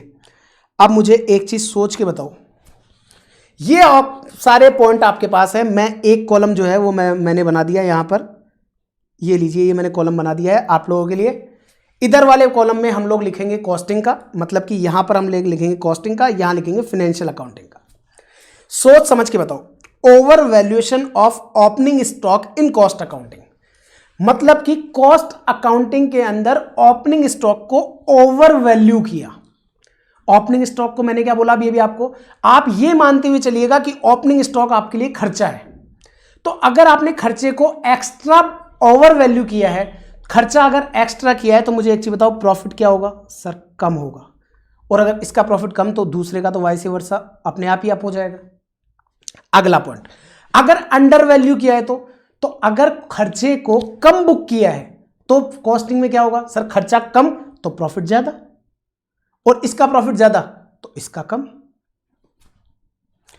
Over valuation of closing stock in cost accounting, अगर कॉस्ट अकाउंटिंग के अंदर ओवर वैल्यूएशन है, कॉस्ट अकाउंटिंग कहता है ओवर वैल्यू कर दिया साहब, मतलब कि इनकम को ज्यादा बुक कर दिया। ओवर वैल्यूएशन का मतलब क्या है, इनकम को ज्यादा बुक करना, और इनकम ज्यादा बुक होगी तो ऑब्वियस सी बात है प्रॉफिट बढ़ेगा, तो उसके वाइस वर्सा फिनेंशियल अकाउंटिंग में कम हो जाएगा। वहीं अगर अंडर वैल्यूएशन हो तो इसका मतलब क्या हुआ, इनकम को कम वैल्यू करना, इनकम को कम वैल्यू किया तो प्रॉफिट कम, यहां ज्यादा। चेक कर लो, यही है क्या, देख लो आप, ये आपका कॉस्ट अकाउंटिंग है, इसमें लेस, ये लेस, इसमें अप, ये मोर, इसमें मोर, ये लेस प्रॉफिट, ये मोर आएगा। Over valuation of closing stock in cost accounting है, ये मोर आएगा। ये मैंने बाय मिस्टेक यहां पर टाइपिंग मिस्टेक हो गई है, ये मोर आएगा और ये लेस आएगा, ठीक है। और यहां लेस आएगा, ये मोर आएगा। वो ऊपर से जस्ट कॉपी पेस्ट मार दिया, ऐसा थोड़ी होगा कि यहां पर भी मोर है यहां पर भी मोर आएगा, वो टाइपिंग मिस्टेक है, करेक्ट कर लीजिएगा आप लोग अपने नोट्स में। सेम अब आप इधर देखेंगे तो ये अप मोर, ये लेस, तो आपको इस चीज का ध्यान रखना है। ओवर वैल्यूएशन अंडर वैल्यूएशन का पूरा कॉन्सेप्ट क्लियर है। कुल मिलाकर के आप भूल जाइए, ये मैंने कुछ समझाया है, इसको माइंड से हटा दो। आपको माइंड में केवल क्या रखना है, केवल इतना सा कि कहां पर ओवर वैल्यू किया है। अगर वो ओपनिंग स्टॉक को ओवर वैल्यू किया गया है तो डेफिनेटली उससे प्रॉफिट कम हुआ होगा, और अगर ओवर वैल्यू क्लोजिंग स्टॉक को किया है तो उससे प्रॉफिट इंक्रीज हुआ होगा। अगर ये आपके माइंड में है तो आप इजीली रिकंसाइल कर जाओगे, ठीक है। देन आता है उसके बाद में डेप्रिसिएशन। एक कारण ये भी है, हो सकता है कि हम फाइनेंशियल अकाउंटिंग में एसएलएम यूज कर रहे हो और कॉस्ट अकाउंटिंग में डब्ल्यूडीवी यूज कर रहे हो, तो different method of providing depreciation adopt in two set of books also lead some difference in profit. For example, in cost accounting machine hour rate method या रिप्लेसमेंट कॉस्ट मेथड यूज किया गया, वहीं financial accounting में SLM या WDV use किया गया। तो ये कारण हो सकते हैं, ठीक है। तो आपको कुछ नहीं करना है, जिसका खर्चा ऐड किया, सपोज से आपको फाइनेंशियल अकाउंटिंग से कॉस्ट अकाउंटिंग के लिए बोला है, तो आपको कुछ नहीं करना है। डेप्रिसिएशन क्या है, खर्चा, तो फाइनेंशियल अकाउंटिंग में जितना खर्चा बुक किया उसको तो ऐड बैक कर लो, और जो कॉस्ट अकाउंटिंग में डेप्रिसिएशन है उसको लेस कर दो, हो जाएगा करेक्ट। और अगर कल को क्वेश्चन कह देता है कि ओवर डेप्रिसिएशन चार्ज्ड इन फाइनेंशियल अकाउंटिंग, तो ओवर खर्चा चार्ज कर लिया, अगर एक्स्ट्रा खर्चा चार्ज कर लिया तो क्या होगा सर, एक्स्ट्रा खर्चा चार्ज कर लिया उसको वापस से ऐड बैक कर दो प्रॉफिट के अंदर, तो हो जाएगा रिकंसाइल, क्लियर है। चलो, important reason for necessitating reason reconciliation of cost, क्या क्या रीजन थे हमने इनको बनाने के। ऑल द थ्योरी पार्ट है, कोई इंपॉर्टेंट ज़्यादा नहीं। The reason for difference in profit और लॉस, ये जानने के लिए हम लोग बनाते हैं। एक तो रीजन, ताकि रिलायबिलिटी आए कॉस्ट अकाउंटिंग डेटा और फाइनेंशियल अकाउंटिंग डेटा में, जो कि वेरीफाइड होगा रिकंसिलिएशन से, तो वो रिलायबिलिटी आती है। दूसरा point reliability, reconciliation of cost and help करता है आपको standardisation of policies, inventory valuation का एक स्टैंडर्ड पॉलिसी बनाने में, क्योंकि वो उस जगह पे डिफरेंस आ रहा है, इस जगह डिफरेंस आ रहा है, तो एक ही पॉलिसी प्रॉपर्ली बनाने में आपको मदद करेगा। ओवरहेड एब्जॉर्प्शन में, डेप्रिसिएशन के मेथड वगैरह में, इनमें आपको मदद करेगा। एक्यूरेसी के लिए cost accounting method practices followed by the concern like absorption, recovery of overhead, depreciation allowance and inventory valuation, जो क्रॉस वेरीफाइड हो जाएगी फाइनेंशियल अकाउंटिंग के साथ, बहुत ज़्यादा इंपॉर्टेंट नहीं। It promote cooperation and coordination between the two accounts, reconciliation of both is necessary to ensure करना कि there is no over recovery और अंडर रिकवरी कुछ नहीं है। और इट हेल्प मैनेजमेंट के आइडेंटिफाई करना रीजन क्या डेविएशन थे, क्या कुछ था, वो सारी चीज़ों को आइडेंटिफाई करने के लिए, ठीक है। आइए दोस्तों, अब इसके बाद में आता है कि किस तरह से हमको प्रिपेयर करना है रिकंसिलिएशन स्टेटमेंट। अब ध्यान से सुनिएगा। When profit as per cost accounting is taken as a starting point, as a starting point का मतलब क्या है, जब क्वेश्चन आपको बोले कि कॉस्ट अकाउंटिंग को रिकंसाइल करो फाइनेंशियल अकाउंटिंग के साथ, कॉस्ट अकाउंटिंग को रिकंसाइल करो फाइनेंशियल अकाउंटिंग के साथ। तो हम सबसे पहले क्या करेंगे, पर्टिकुलर्स और अमाउंट का कॉलम बनाएंगे। सबसे पहले ले लेंगे प्रॉफिट एज पर अकाउंट्स। अब प्रॉफिट एज पर अकाउंट में भूल जाइए, माइंडसेट आइए, सोच के देखिए, आपने प्रॉफिट एज पर कॉस्ट लिया है। अब आपको जाने के लिए क्या बोल रहा है कि यहां से आपकी जर्नी स्टार्ट करके फाइनेंशियल अकाउंटिंग तक जाओ। तो मुझे एक चीज बताओ, क्या हम वो सभी खर्चे लेस नहीं करेंगे जो फाइनेंशियल नेचर के एक्सपेंस हैं? वो लेस क्यों सर? क्योंकि वो कॉस्ट अकाउंटिंग में लेस नहीं हुए, जबकि फाइनेंशियल अकाउंटिंग में वो लेस हुए हैं। तो फाइनेंशियल अकाउंटिंग में उनको लेस करना था, कॉस्ट अकाउंटिंग में हमने नहीं किया, तो कोई बात नहीं, अब कर दो। कोई ऐसी इनकम जो कि फाइनेंशियल इनकम है, तो कॉस्ट अकाउंटिंग में उस इनकम को नहीं लिया तो उसको ऐड कर दो। कोई भी स्टॉक का वैल्यूएशन है, अब सोच समझ के देखिएगा, अगर आपने कॉस्ट अकाउंटिंग में कोई over valuation of opening stock किया, अब ओपनिंग स्टॉक को आपने ओवर वैल्यू किया, तो कॉस्ट अकाउंटिंग में अगर आपने ओवर वैल्यू किया होगा स्टॉक को, कॉस्ट अकाउंटिंग में अगर आपने ओवर वैल्यू किया होगा स्टॉक को, तो उसका प्रॉफिट भी आपका डिक्रीज हुआ होगा। कॉस्ट अकाउंटिंग का प्रॉफिट डिक्रीज हुआ होगा उस कारण से। तो आपका कॉस्ट अकाउंटिंग का प्रॉफिट जो है वो डिक्रीज हुआ है ओवर वैल्यूएशन के कारण से, तो भैया डिक्रीज हुआ है ना, तो ऐड कर दो। डिक्रीज क्यों हुआ? तो over valuation of opening stock, opening stock का जो ओवर वैल्यूएशन किया ना, उसको ऐड बैक कर लो। क्यों? क्योंकि कॉस्टिंग का प्रॉफिट निकालते समय हमने इसको ओवर वैल्यू किया था, जिससे इसका प्रॉफिट कम हो गया होगा, और प्रॉफिट इसके कारण से कम हुआ होगा, तो उसको वापस से ऐड बैक करो, एंड सो ऑन। इस तरह से आपका पूरा रहेगा। तो आपने क्या किया, इसमें ऐड करोगे item having effect of higher profit in financial account. हम उन सभी खर्चों, उन सभी आइटम्स को लेंगे जो कि फाइनेंशियल अकाउंटिंग के प्रॉफिट को बढ़ाएंगे, जैसे कि over recovery of overhead. Over recovery of overhead का मतलब क्या हुआ कि हमने कॉस्ट अकाउंटिंग का जब प्रॉफिट निकाला था, तो हमने ओवरहेड को ओवर रिकवर्ड कर लिया, मतलब कि हमने खर्चा ज्यादा बुक कर लिया। तो खर्चा ज्यादा कॉस्टिंग में बुक किया था ना, तो उसके कारण से कॉस्टिंग का प्रॉफिट कम हो गया होगा, तो अब उसका इफेक्ट यहां पे हायर होगा, ऐड कर लिया। Over valuation of opening stock मैंने अभी भी यहां पे ऐड किया था, over valuation of opening stock. तो over valuation of opening stock को मैंने यहां पर ऐड कर लिया। Under valuation of closing stock, under valuation कैसे? आपने अंडर वैल्यू किया होगा कॉस्टिंग को, क्लोजिंग स्टॉक को अंडर वैल्यू। अब अंडर वैल्यू क्या होगा, तो उससे क्या होगा सर, प्रॉफिट कम आया होगा। तो प्रॉफिट कम आया ना, तो वापस से ऐड करके जो भी अंडर वैल्यू किया उसको ऐड कर लो। क्लियर? चलो, फिर इसके बाद में इनकम कोई भी एक्सक्लूड थी कॉस्ट अकाउंटिंग में, जैसे इंटरेस्ट, डिविडेंड, रेंट, उनको वापस से ऐड बैक करेंगे। कोई भी आइटम जिसका इफेक्ट लोअर प्रॉफिट करना है फाइनेंशियल अकाउंट में, उसको लेस करेंगे, जैसे कि अंडर रिकवरी ऑफ ओवरहेड की, ओवरहेड की अंडर रिकवरी थी। अब अंडर रिकवरी ने तो क्या किया होगा, कॉस्ट अकाउंटिंग के प्रॉफिट को बढ़ा दिया होगा, क्योंकि खर्चा कम बुक हुआ होगा। खर्चा कम बुक होने से उसका प्रॉफिट क्या हुआ होगा, कम।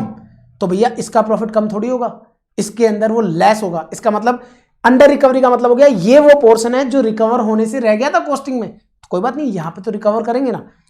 Under valuation of opening stock, under valuation of opening stock क्यों ले रहा हूं, क्योंकि ओपनिंग स्टॉक का खर्चा है और आपने कॉस्टिंग में उसको कम बुक किया, तो यहां पर अंडर वैल्यूएशन को ले लिया। ओवर वैल्यूएशन क्लोजिंग स्टॉक का था कॉस्ट अकाउंटिंग में, आपने एक्स्ट्रा बुक कर दिया इनकम को, तो इनकम को एक्स्ट्रा बुक कर दिया, तो वापस माइनस कर दो। और वो सारे एक्सपेंसेस जो कॉस्ट अकाउंटिंग से के अंदर नहीं आते, फाइनेंशियल अकाउंटिंग में आते हैं, राइट ऑफ करना, प्रीलिमिनरी एक्सपेंसेस एक्सेट्रा, तो उन सबको वापस से लेस कर दिया। इसके जस्ट अपोजिट, जब आपको स्टार्टिंग में फाइनेंशियल अकाउंटिंग बोलते, दैट मीन्स कॉस्ट से फाइनेंशियल अकाउंटिंग को रिकंसाइल तो अपने ऊपर देखा। अब अगर यहां पे फाइनेंशियल अकाउंटिंग से कॉस्ट अकाउंटिंग को रिकंसाइल बोले, तो आपको जस्ट अपोजिट कर देना है, जो ऐड किया वो लेस, जो लेस किया वो ऐड, बस इतना सा इफेक्ट है। तो आपके आप प्रॉफिट एज पर वो आ जाएगा। इन केस ऑफ लॉस, जब भी लॉस आएगा ना, तो उसको हम लोग एज ए माइनस में दिखा देंगे। लॉस आएगा तो उसको माइनस से स्टार्ट करेंगे। सपोज से आपको profit as per financial accounting आ रहा है, प्रॉफिट की जगह लॉस, तो आप यहां पर लिख देंगे माइनस का 30,000, अगर 30,000 का लॉस है तो उसको अपन एज ए माइनस लिखाएंगे, ठीक है। इसके अलावा इसके बाद में आपको मेमोरेंडम रिकंसिलेशन अकाउंट बनाने के लिए बोल सकता है। मेमोरेंडम रिकंसिलेशन अकाउंट कोई बहुत बड़ी चीज नहीं है। इसी रिकंसिलेशन स्टेटमेंट को जब हम लोग अकाउंटिंग मतलब कि अकाउंट्स फॉर्मेट में दिखाते हैं ना, ये तो है स्टेटमेंट, और टी फॉर्मेट में जब अकाउंट्स होता है ना, जैसे P&L अकाउंट बनाते हैं, अगर उस फॉर्मेट में दिखाना होता है तो उससे बोलते हैं मेमोरेंडम रिकंसिलेशन अकाउंट। तो memorandum reconciliation account is basically presentation of reconciliation statement in T account form. T account form में उसको रिकंसिलिएशन को दिखाना होता है। It is not part of double entry system because all item posted in this account do not have corresponding debit और credit balances. तो इसको आप डबल एंट्री वाला मत मान लीजिएगा। तो फॉर्मेट क्या है, आपको यहां पर लिखना है by profit as per cost accounting. अगर आपका प्रॉफिट है कॉस्ट अकाउंटिंग का तो वो बाई साइड में आएगा, लॉस है तो टू साइड में आएगा। क्लियर है? बाई से स्टार्ट हो करके यहां पर कॉस्ट आपके फाइनेंशियल अकाउंटिंग के प्रॉफिट तक जाना है, या अगर लॉस से लॉस पर जाना है तो लॉस आपका इस तरफ आएगा। तो कुल मिलाकर के फाइनेंशियल अकाउंटिंग का प्रॉफिट और लॉस जो है वो हमको नीचे, मतलब कुल मिलाकर के रिकंसिलेशन हम लोग यहां पर कर रहे हैं। फॉर्मेट इसका इन शॉर्ट वी कैन से, अब ये यहां पर देखिए क्या किया है, पहले वो देखिएगा। मैंने यहां पर क्या किया, यहां पर सपोज से मैंने प्रॉफिट ले लिया, मैं सोचा कि लॉस वाला पोर्शन नहीं है प्रॉफिट वाला है, मैंने प्रॉफिट ले लिया कॉस्ट अकाउंटिंग का। अब मैं इस तरफ वो सारी खर्चे, मतलब वो सारी इनकम लूंगा जो कि फाइनेंशियल अकाउंटिंग के प्रॉफिट को बढ़ाती हैं। फाइनेंशियल अकाउंटिंग के प्रॉफिट को बढ़ाना मतलब कुल मिलाकर के हम काम कौन सा कर रहे हैं, हम इस वाले चीज को, इस वाले फॉर्मेट को हम लोग अकाउंट्स फॉर्मेट में लिखेंगे तो क्या होगा, by profit as per cost. और ये जितने भी आइटम ऐड किए ना इनको बाई साइड में लिखेंगे, और ये सारे जो लेस हो रहे हैं इनको टू साइड में लिख देंगे। खत्म, देख लो चाहे आप। By financial income, by over recovery of overhead. In cost accounting में अगर ओवर रिकवरी करी है तो कॉस्ट अकाउंटिंग में ओवर रिकवरी से क्या हुआ होगा, कॉस्टिंग का प्रॉफिट कम हुआ होगा, तो इससे फाइनेंशियल अकाउंटिंग का प्रॉफिट बढ़ेगा।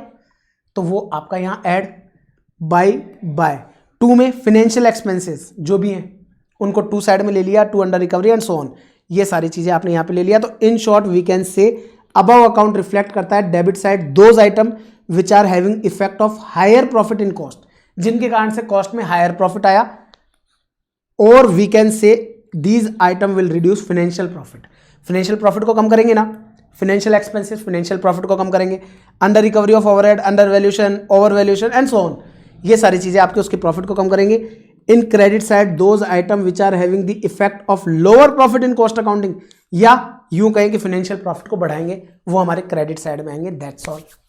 इसी के साथ ये जो नोट्स वाला पोर्शन है ये पूरा क्लियर हो गया है। अब इसको और क्लियरिटी कब आएगी, जब आप इसके क्वेश्चंस देखेंगे। अब बिफोर मूविंग अहेड मैं एक बार के लिए मेरा टाइम देखना चाहूंगा कि मेरा टाइम कितना हो चुका है इसके अंदर। जस्ट ए सेकेंड, मैं फुल स्क्रीन करके टाइम देख रहा हूं, कितना टाइम लग चुका है मेरे को। ओके 48 मिनट्स का समय लगा है हमारे को पूरे नोट्स को करने में। चलिए अब मैं आपको इससे रिलेटेड क्वेश्चन कराता हूं एक बार। इससे रिलेटेड जब आपको क्वेश्चन कराएंगे ना तो आपको और भी क्लैरिटी आ जाएगी कि आखिरकार ये कैसे होगा, क्या होगा। रिकंसिलिएशन स्टेटमेंट का ये क्वेश्चन है आप लोगों का, एक स्टडी मटेरियल का क्वेश्चन है जो मैं आप लोगों के साथ करवाना चाह रहा हूं। ठीक है, आइए दोस्तों, ये क्वेश्चन आप जब देखेंगे ना तो आपको काफी अच्छी हद तक क्लियर हो जाएगी। ध्यान से सुनिएगा, मैं इस क्वेश्चन को केवल आप लोगों के लिए क्या कर रहा हूं, मैं इन क्वेश्चन का आप लोगों को सिंपली यहां पर पूरा शो कर रहा हूं। कैसे शो प्रेजेंट करना है वो भी मैं आपको बताऊंगा। ध्यान से सुनिएगा।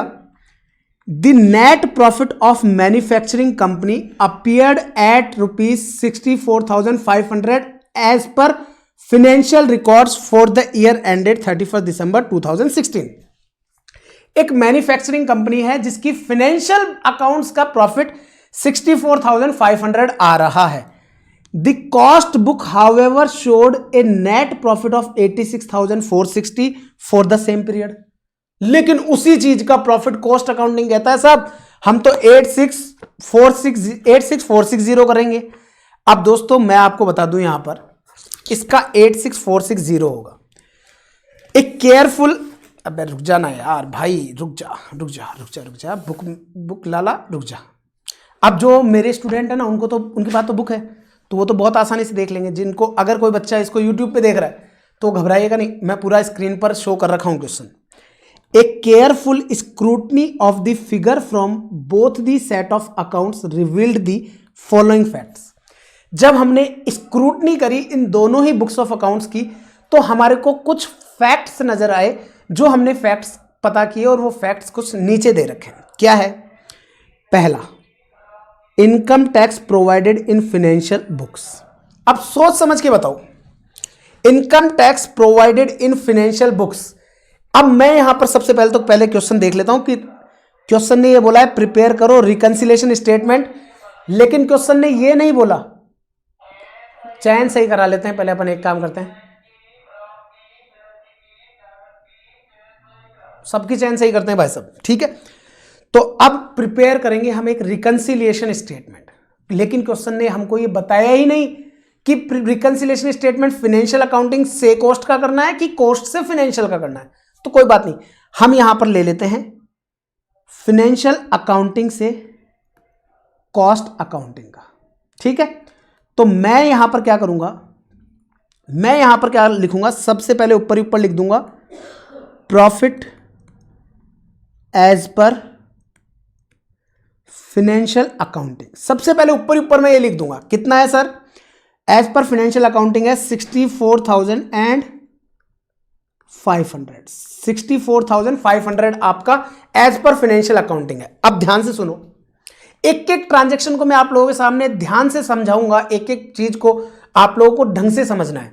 पहला पॉइंट आता है income tax provided in financial books. सोच समझ के बताओ इसका मतलब क्या हुआ। इसका मतलब यह हुआ सर कि जब हमने ये 64,500 की कैलकुलेशन करी है ना फाइनेंशियल बुक्स में, तो हमने ये इनकम टैक्स को लेस किया है क्या, हाँ या ना। अब मुझे एक चीज बताओ, क्या ये इनकम टैक्स का खर्चा लेस होने के बाद अगर 64,500 आया है तो क्या ये खर्चा कॉस्ट अकाउंटिंग में ये खर्चा है? आंसर है नो। तो इसका मतलब एक ऐसा खर्चा जो फाइनेंशियल अकाउंटिंग में तो है लेकिन कॉस्ट अकाउंटिंग कहता है ये खर्चा नहीं है मेरे लिए। तो अगर वो खर्चा उसके लिए नहीं है तो जो चीज आपने माइनस कर दी, फाइनेंशियल अकाउंटिंग का प्रॉफिट निकालते समय आपने इसको माइनस किया है, तो अगर आपने इसको माइनस कर दिया, कॉस्ट अकाउंटिंग कहता है माइनस नहीं होना चाहिए था। तो अगर चलो माना कि इसने गलती से माइनस कर भी दिया, ऑल्दो फाइनेंशियल अकाउंटिंग के एस्पेक्ट से सही है, लेकिन अब मुझे तो फाइनेंशियल अकाउंटिंग से कॉस्ट अकाउंटिंग पर जाना है। तो मैं क्या करूंगा, फाइनेंशियल अकाउंटिंग अंकल आपने इस चीज को माइनस कर दिया था ना, इस गलती को सुधारने के लिए आप इसको वापस से प्लस कर दो, आप इसको वापस प्लस कर दो। ओके, प्लस कर दिया। अगला, बैंक इंटरेस्ट क्रेडिट, सीआर दे रखा है, क्रेडिट इन फाइनेंशियल बुक्स। आपको इंटरेस्ट जो है वो क्या हुआ, फाइनेंशियल बुक्स के अंदर बैंक इंटरेस्ट था जो फाइनेंशियल बुक्स में क्रेडिट कर दिया। क्रेडिट करने का मतलब क्या हुआ, ऐड कर दिया, मतलब कि उसने उसको इनकम मान लिया। तो फाइनेंशियल प्रॉफिट जब 64,500 का हमने प्रॉफिट निकाला, उसके अंदर हमने इसको ऐड कर दिया। क्या कॉस्ट अकाउंटिंग इसको इनकम मानता है क्या? कॉस्ट अकाउंटिंग कहता है मैं इसको इनकम नहीं मानता साहब। तो इसका मतलब फाइनेंशियल अकाउंटिंग को करते समय हमने इसको प्लस किया होगा।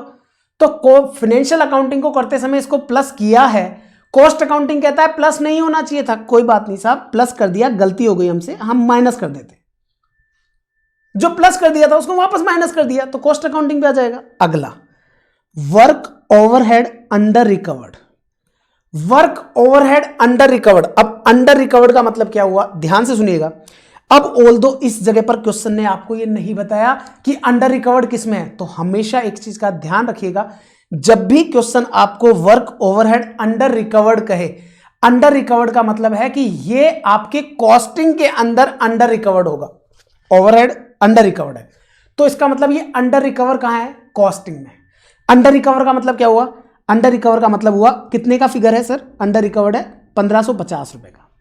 लेट सपोज से अंडर रिकवरी का मतलब ये हुआ कि कॉस्टिंग के अंदर 4550 का फिगर हमने, अगर एक एग्जांपल ले रहा हूं, 4550 अगर हमने फाइनेंशियल अकाउंटिंग में लिए हैं तो कॉस्ट अकाउंटिंग में ये केवल 3000 ही लिए जाएंगे। तभी तो अंडर रिकवर होगा कि इसने तो किया ज्यादा रिकवर, इसने किया कम, तभी तो अंडर रिकवर हुआ। इसका मतलब क्या हुआ, इसका मतलब यह है सर कि हमने जब फाइनेंशियल अकाउंटिंग का प्रॉफिट लिया होगा तो हमने इतना खर्चा बुक किया होगा, और तब की ये खर्चा कितना बुक होना चाहिए था, केवल 3000। इसका मतलब क्या एक्सेस खर्चा फाइनेंशियल अकाउंटिंग में बुक हो गया?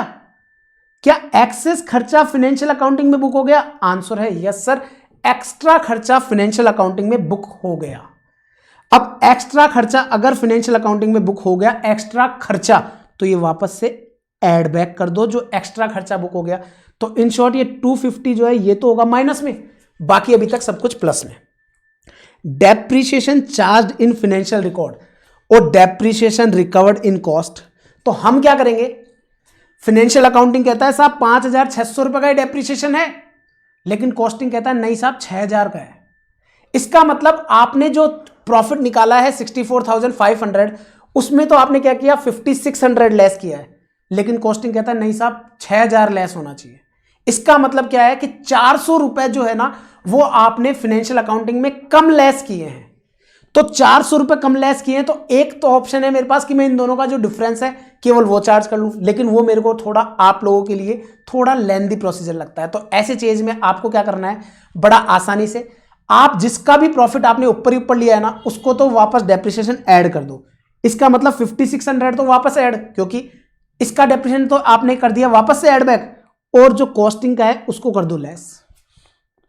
कॉस्टिंग तेरा डेप्रिसिएशन 6,000 है और तेरा 5,600 है, तो ऐड कर दिया 5,600 लेस कर दिया 6,000, इनडायरेक्टली इफेक्ट क्या हुआ 400 रुपए लेस हुए, हो गए लेस।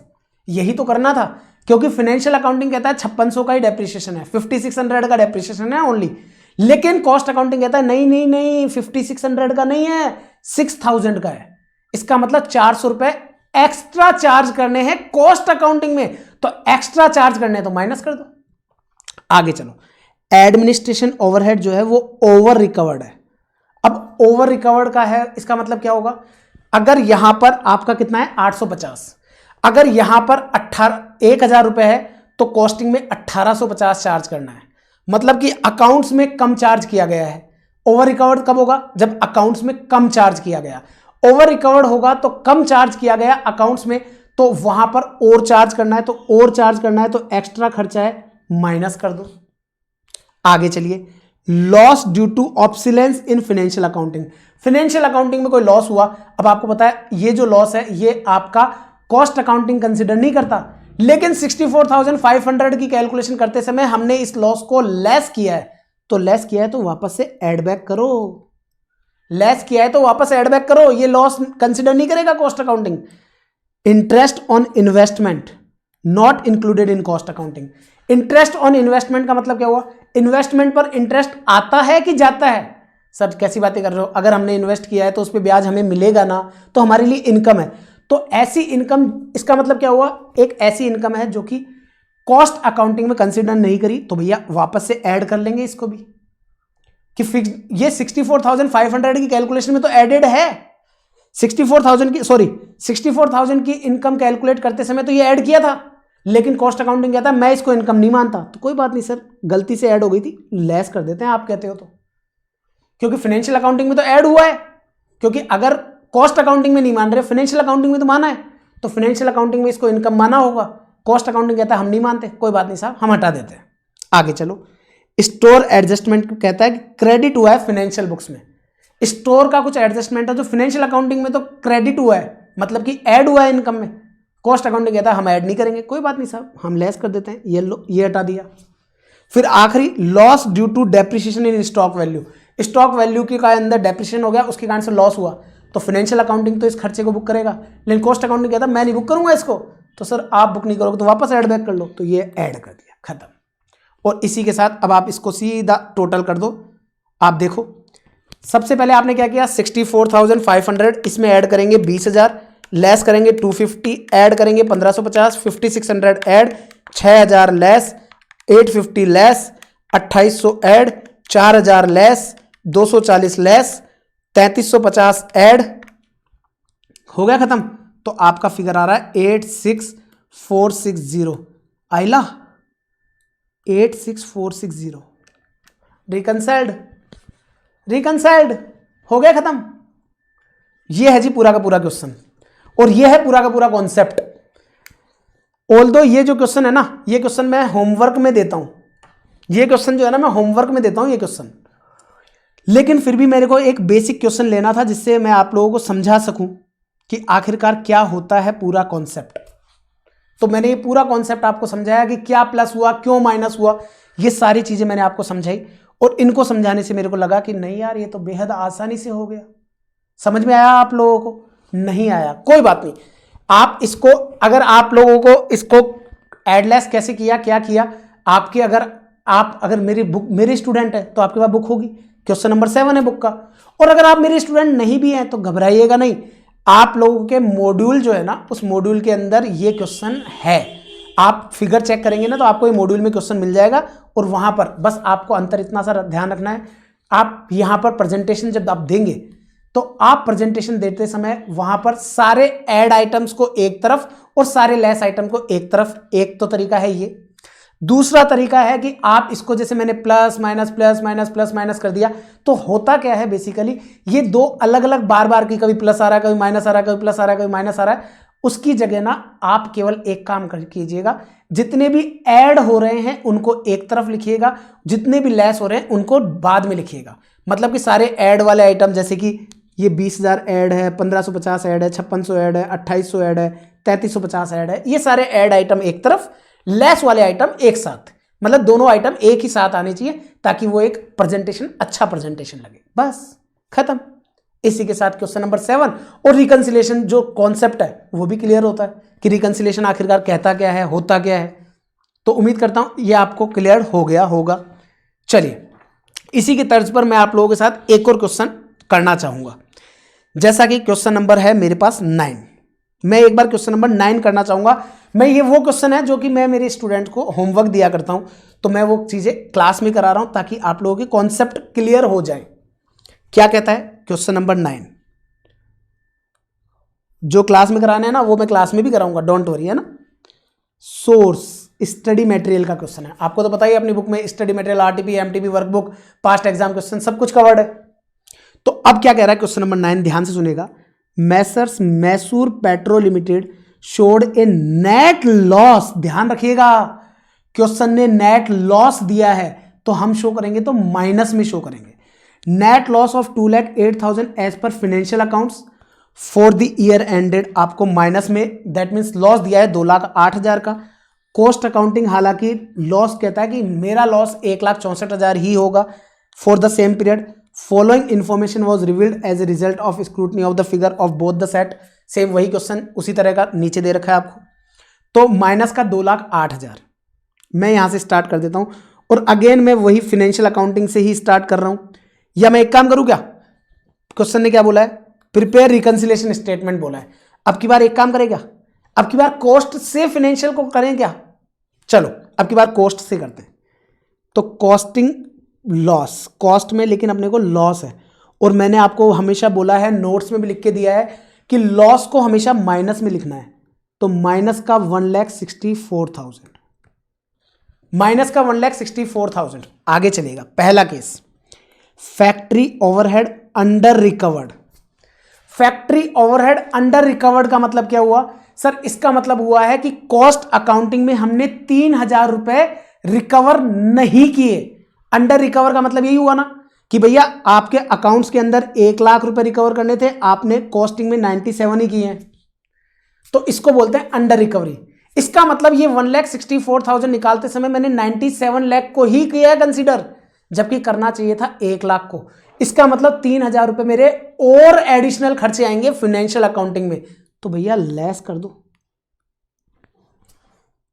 क्योंकि आपने कॉस्टिंग में अंडर रिकवर है। तो कॉस्टिंग में अंडर रिकवर है, इसका मतलब फाइनेंशियल अकाउंटिंग में जब आप इनको लेके जाओगे ना तो आपको ये और एडिशनली रिकवर करने। Administration overhead over recover, over recover का मतलब हो गया ये वो खर्चा है जो हमने एक्स्ट्रा रिकवर कर दिया। अब एक्स्ट्रा रिकवर कर दिया इसका मतलब ये है कितने का, 2,000 का। मतलब कि 1,00,000 रुपए अकाउंट्स कहता है 1,00,000 का खर्चा है, और आपने 1,02,000 रुपए का खर्चा बुक कर दिया। इसका मतलब क्या हुआ, कॉस्टिंग का जो ये प्रॉफिट निकाला ना आपने माइनस का 1,64,000, इसमें आपने 1,02,000 लेस कर दिए, जबकि फाइनेंशियल अकाउंटिंग केवल 1,00,000 ही लेस करेगा। तो इसका मतलब ये 2,000 वापस से एड बैक करने पड़ेंगे। एक्स्ट्रा खर्चा बुक किया है तो add back. Depreciation charge in financial books, मैंने आपको कहा है कि डेप्रिसिएशन का केस जब भी आए ना तो सिंपली कुछ ही मत करो, जो आपने ऊपर प्रॉफिट लिया ना, कॉस्ट का लिया ना, उसको तो कर दो ऐड, कॉस्ट को तो कर दो ऐड और फाइनेंशियल अकाउंटिंग को कर दो लेस। कॉस्ट को ऐड, फाइनेंशियल अकाउंटिंग को लेस। या आप इसको समझना चाहो कॉन्सेप्चुअली तो वो भी समझा देता हूं। कॉस्टिंग में 65 और कॉस्ट में 60, इसका मतलब ये हुआ है कि हमने यहां पर 60 बुक करना था, कर दिया 65। इसका मतलब क्या हुआ, हमने 65,000 लेस कर दिया, जबकि अकाउंट्स कहता है कि नहीं बाबा ना, केवल 60,000 ही लेस करना है। तो इसका मतलब 5,000 हमने एक्स्ट्रा लेस कर दिए कॉस्टिंग में, तो 5,000 एक्स्ट्रा लेस कर दिए। इसीलिए तो देख लो आप नेट इफेक्ट इनका 5,000 एड बैक हो रहा है, क्योंकि 65 ऐड और 60 लेस, तो 5,000 extra add. Interest on investment not included in cost, cost में इंक्लूड नहीं किया, मतलब इनकम हुई लेकिन इंक्लूड नहीं करी कॉस्ट में, तो कॉस्ट में इंक्लूड नहीं करी होगी लेकिन फाइनेंशियल अकाउंटिंग में इंक्लूड करना है तो ऐड हो जाएगा, तो ऐड हो जाएगा। आगे चलिए, income tax provided, income tax का खर्चा जो है क्या वो कॉस्टिंग में लगता है? नो। लेकिन क्या वो फाइनेंशियल अकाउंटिंग में लगता है? यस सर, फाइनेंशियल अकाउंटिंग में लगता है। तो भैया ये खर्चा आपका लेस हो जाएगा, ये खर्चा आपको लेस करना है। आगे चलो, transfer fees in financial books.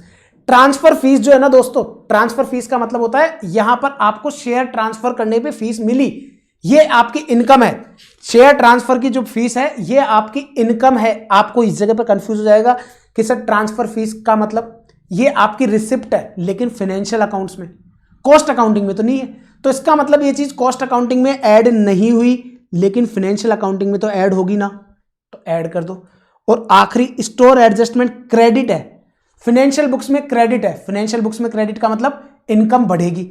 अब ये इनकम कॉस्टिंग में तो नहीं बढ़ाई, तो कोई बात नहीं, यहां तो बढ़ाओ, तो ऐड, और ये आप ऐड करो। अब इसका टोटल कर दो, माइनस के 1,64,000 से चालू करेंगे काम। माइनस का 1,64,000, इसमें आप माइनस कर दोगे 3,000, ऐड कर दोगे 2,000, लेस कर दोगे 60,000, ऐड कर दोगे 65,000, ऐड कर दोगे 10,000, फिर लेस कर दोगे 60,000, फिर ऐड कर दोगे 1,000 और ऐड कर दोगे 1,000, तो आपका आ जाएगा 2,08,000 का लॉस। और चेक कर लो 2,08,000 ही आ रहे थे, 2,08,000 ही आ रहे थे, चेक कर लो, ये देखो लॉस ऑफ 2,08,000, दैट्स ऑल। तो ये है जी पूरा का पूरा कॉन्सेप्ट आप लोगों का, ये है पूरा का पूरा कॉन्सेप्ट रिकंसिलिएशन का। उम्मीद करता हूं आप लोगों को काफी हद तक क्लियर हो गया होगा रिकंसिलिएशन का ये पोर्शन। और दोस्तों ये है पूरी की पूरी कहानी रिकंसिलिएशन की। एक क्वेश्चन मैं और लेता हूं आप लोगों के साथ ताकि और क्लियर हो। और अब की बार क्वेश्चन लेंगे एग्जाम का। अब की बार क्वेश्चन कौन सा लेंगे? एग्जाम का। फिर इसके बाद के जो भी क्वेश्चन रहेंगे वो हम लोग नेक्स्ट पार्ट में देखेंगे। इसका आखिरी क्वेश्चन अभी हम जो देख रहे हैं वो देखेंगे 2013 का 10 नंबर का क्वेश्चन पूरे एग्जाम में। 2013 का 10 नंबर का क्वेश्चन एग्जाम में आया था आप लोगों के लिए, और वो है आप लोगों का क्वेश्चन नंबर 12। इसी तरह के क्वेश्चन आपके एग्जाम में पूछे जाते हैं, मैं आपको बता दूं। अब इन तरह के क्वेश्चनों को आपको किस तरह डील करना है, मैं अब की बार इस क्वेश्चन को आप लोगों के साथ क्या करूंगा, मैं आप लोगों के साथ इस क्वेश्चन को बाकायदा सॉल्व करके भी शो करूंगा कि आपको प्रेजेंट किस तरह करना है। क्वेश्चन ने कहा 2012, ये क्वेश्चन नंबर 12, 2013 जून में 10 मार्क्स का।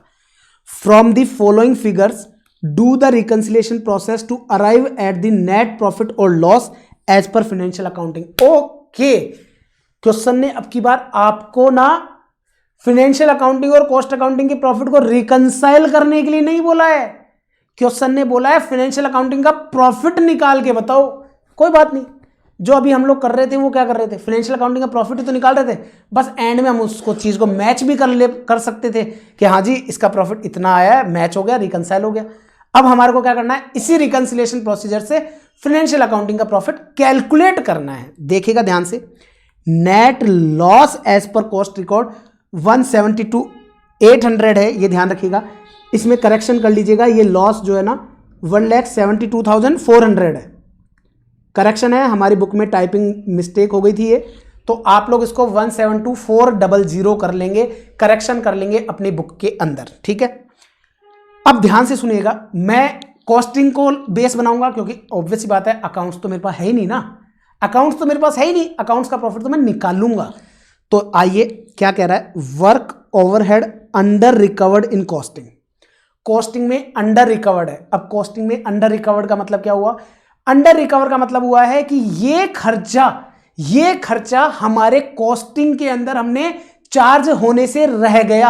अंडर रिकवर का मतलब यही हुआ ना, अंडर रिकवर मतलब कि हमने अंडर रिकवर किया है, कम रिकवर किया है। लेकिन अकाउंट्स में रिकवर करना है, तो खर्चा और रिकवर करना है तो क्या ये माइनस कर दूं? खर्चा और रिकवर करना है तो क्या ये माइनस कर दूं? Yes sir. Administration overhead recovered in excess in costing, और ये वो खर्चा है एडमिनिस्ट्रेशन ओवरहेड का जो ज्यादा बुक कर लिया, कॉस्टिंग में ज्यादा बुक कर लिया। खर्चे को ज्यादा बुक करना, तो क्या इसको अगर अकाउंट्स पर लेकर जाऊंगा तो मैंने कॉस्टिंग का क्या किया होगा? खर्चा ज्यादा बुक किया होगा, और खर्चा ज्यादा बुक किया होगा तो कॉस्टिंग का प्रॉफिट कम हो गया होगा। अब मेरे को अगर इसको इससे मैच कराना है तो मैं क्या करूंगा? वापस से ऐड बैक करूंगा, तो ये मेरा ऐड हो जाएगा। Depreciation charge in financial record, इसके लिए तो मैंने आपको समझा ही रखा है, जो कॉस्टिंग का है उसको तो ऐड कर दो और जो दूसरे पार्टी का जिसका है उसको लेस कर दो। नहीं हो तो कॉन्सेप्चुअली भी समझ लो कि 1300 रुपए जो है ना वो आपके कॉस्टिंग में एक्स्ट्रा बुक हो गए। कॉस्टिंग में 1300 रुपए एक्स्ट्रा बुक हुए तो वापस से एड बैक हो जाएंगे 1300 रुपए। चेक कर लो 1300 रुपए नेट एडजस्ट ही हो रहे हैं, क्योंकि 12500 ऐड हो रहा है, 11200 लेस हो रहा है, तो नेट में 1300 ही ऐड हो रहे हैं। आगे चलो, interest received not included in costing, interest receive हुआ है लेकिन कॉस्टिंग में उसको नहीं लिया, तो अकाउंट्स में तो ऐड हो जाएगा क्योंकि इनकम है। ऑब्सोलेंस चार्ज लॉस है in financial record, financial record में लॉस है तो भैया लो जी, लॉस है तो, क्योंकि उसको हमने यहां तो कंसिडर नहीं किया होगा, वहां तो कर लेंगे। इनकम टैक्स प्रोवाइडेड है फाइनेंशियल अकाउंट्स में, तो लो भैया खर्चा है फाइनेंशियल अकाउंटिंग का, ले लिया। Bank interest credited in financial books, तो वहां यहां तो हमने ऐड नहीं किया लेकिन वहां तो ऐड करेंगे। स्टोर क्रेडिट ये भी ऐड हो जाएगा क्योंकि क्रेडिट इनकम है, तो फाइनेंशियल अकाउंटिंग की इनकम्स ऐड हो जाएंगी। अब आइए, अब आएगा मजा, value of opening stock in cost accounting. Cost accounting के अंदर वैल्यू और value of opening stock in financial accounting, देख के ध्यान से सोचिएगा। इसका मतलब यह हुआ कि सर 1400 रुपीज जो है ना वो आपके अंडर वैल्यूड है कॉस्टिंग में, कॉस्टिंग में अंडर वैल्यूड है। अब इसके लिए भी अगेन मैं आपको एक चीज बताऊंगा, क्योंकि मैंने आपको ये क्या समझाया था कि यहां पर आप लोगों के पास हमेशा चॉइस क्या रहती है, जो खर्चा कॉस्टिंग का है उसको तो ऐड बैक कर दो और जो खर्चा आपका फाइनेंशियल अकाउंटिंग का है उसको लेस कर दो। तो मैं यहां पर मेरे को पता है कि value of opening stock cost की है ना, ये लेस हुई होगी, इसको ऐड बैक कर लिया और इसको लेस कर दो, ठीक है। लेकिन वहां पर आपको ऐड और लेस नहीं दिखाना है, वहां पर आपको डिफरेंस दिखाना है। डिफरेंस इन वैल्यूएशन कितना है, डिफरेंस इन वैल्यूएशन कितना है, तो आपने यहां पर क्या बोलोगे कि under valuation of opening stock in, under valuation of opening stock in cost accounting.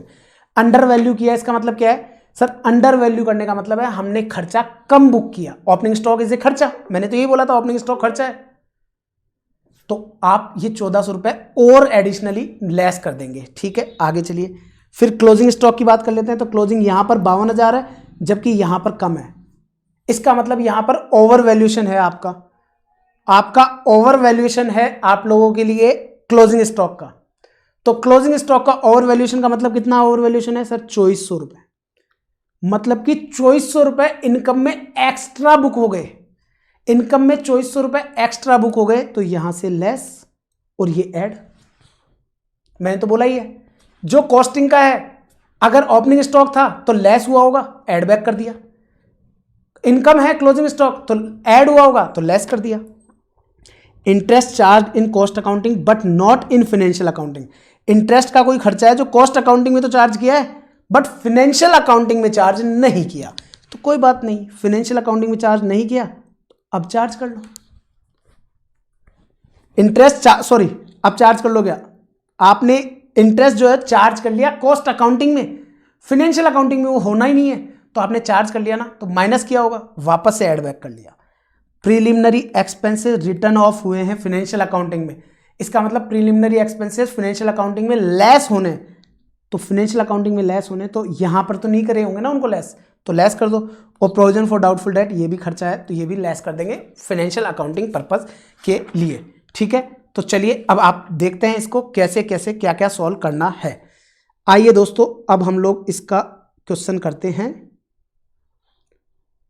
और ये लीजिए मैं एक बार के लिए ये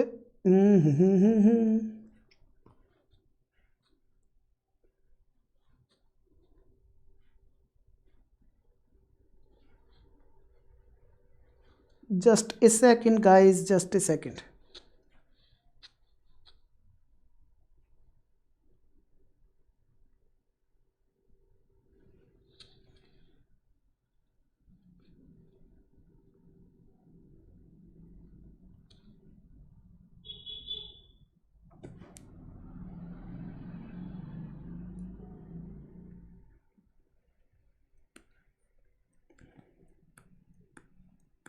चलिए, रिकंसिलिएशन, ठीक है। कौन सा क्वेश्चन है सर? क्वेश्चन नंबर रहेगा ये आपका 12, पर्टिकुलर्स और अमाउंट का कॉलम। सबसे पहले हम लोग यहां पर क्या ले लेंगे, आपको हुआ है loss, loss as per cost, as per cost आपका 172,400 का। अब ध्यान से सुनिएगा, मेरे को कुछ पोर्शंस यहां पर ऐड करने हैं और मैं ऐड की हेडिंग क्या डालूंगा, आइटम्स हैविंग इफेक्ट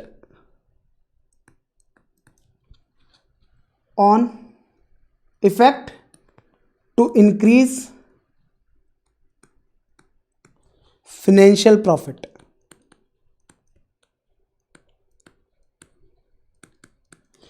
तो ऐड में वो आइटम करूंगा जो कि इफेक्ट क्या करेंगे, फाइनेंशियल प्रॉफिट को इंक्रीज करने का। इसमें मैं कितने, लगभग 8 एक लाइन छोड़ दूंगा, 8 एक लाइन छोड़ करके मैं यहां पर करूंगा लेस, और यहां पर लिख दूंगा आइटम्स रिड्यूसिंग फाइनेंशियल प्रॉफिट, जो कि फाइनेंशियल प्रॉफिट को रिड्यूस करेंगे। अब दोस्तों एक एक आइटम लेते जाते हैं, जो ऐड में आएगा उसको ऐड में ले लेंगे, जो लेस में आएगा उसको लेस में ले लेंगे। सबसे पहला जिन लोगों के पास बुक नहीं है वो सुन लेंगे एक एक आइटम। पहला आइटम यहां पे दे रखा है, work overhead under recovered in costing. अब दोस्तों ध्यान से सुनो, अंडर रिकवर्ड है कॉस्ट में, इसका मतलब खर्चा कॉस्ट में कम चार्ज किया गया है, जबकि वो एक्स्ट्रा, अगर मैं डिटेल में बात करें ना तो एक्चुअल में वो ज्यादा है, तो आपका वो क्या करेगा, फाइनेंशियल प्रॉफिट में जाकर के और चार्ज करना है, तो आ जाएगा work overhead under recovered, work overhead under recovered, और वो कितना है सर 3120। इसके मैं एक इनर कॉलम भी बना दूंगा इनमें,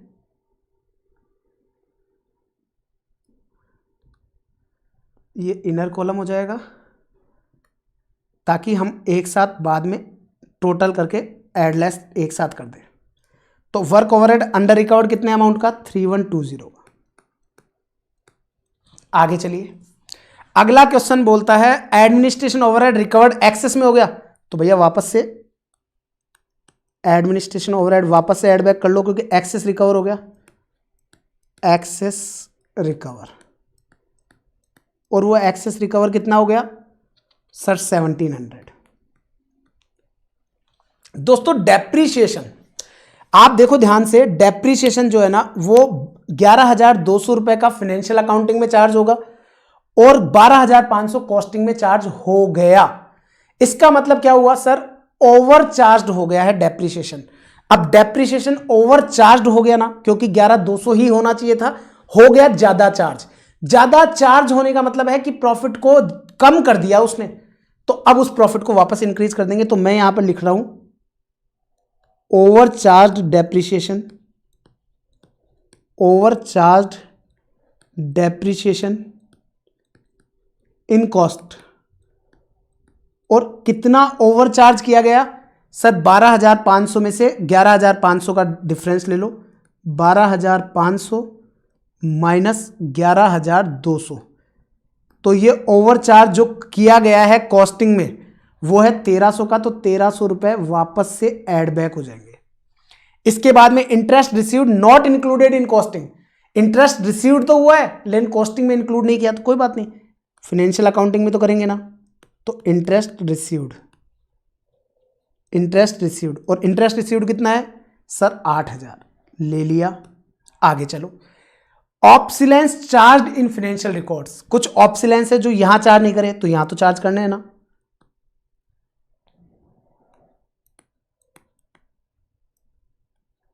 कुछ तो स्पेलिंग्स ऐसी होती है ना जिनको देखना पड़ता है। ऑब्सिलेंस, अब ऑब्सिलेंस के कितने दे रखे हैं आपको 5700। देन इसके बाद में income tax provided in financial book, तो इनकम टैक्स आपको यहां पे लेना है, खर्चा है, टैक्स में वहां नहीं लिया लेकिन यहां तो लेस करेंगे ना, तो 40,300।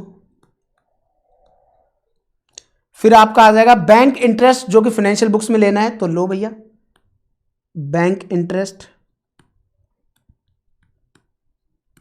और बैंक इंटरेस्ट हो जाएगा 750 का। स्टोर एडजस्टमेंट का भी क्रेडिट है तो वो भी ऐड होगा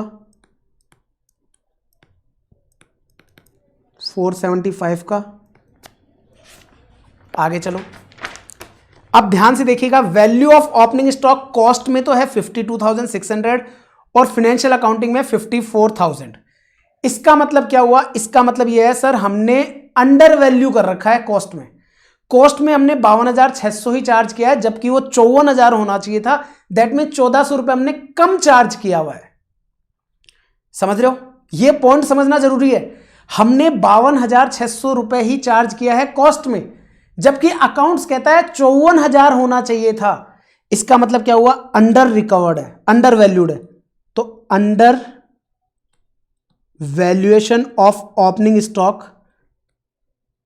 ये लिखना जरूरी है, लेकिन under valuation of opening stock किसमें, इन कॉस्ट। कॉस्ट में अंडर वैल्यूएशन है, अंडर वैल्यूएशन है इसका मतलब हमने कम चार्ज किया है। कितना कम चार्ज किया, 54,000 माइनस 52,600, दैट मीन 1,400 रुपए। तो ये 1,400 रुपए और चार्ज कर लिया।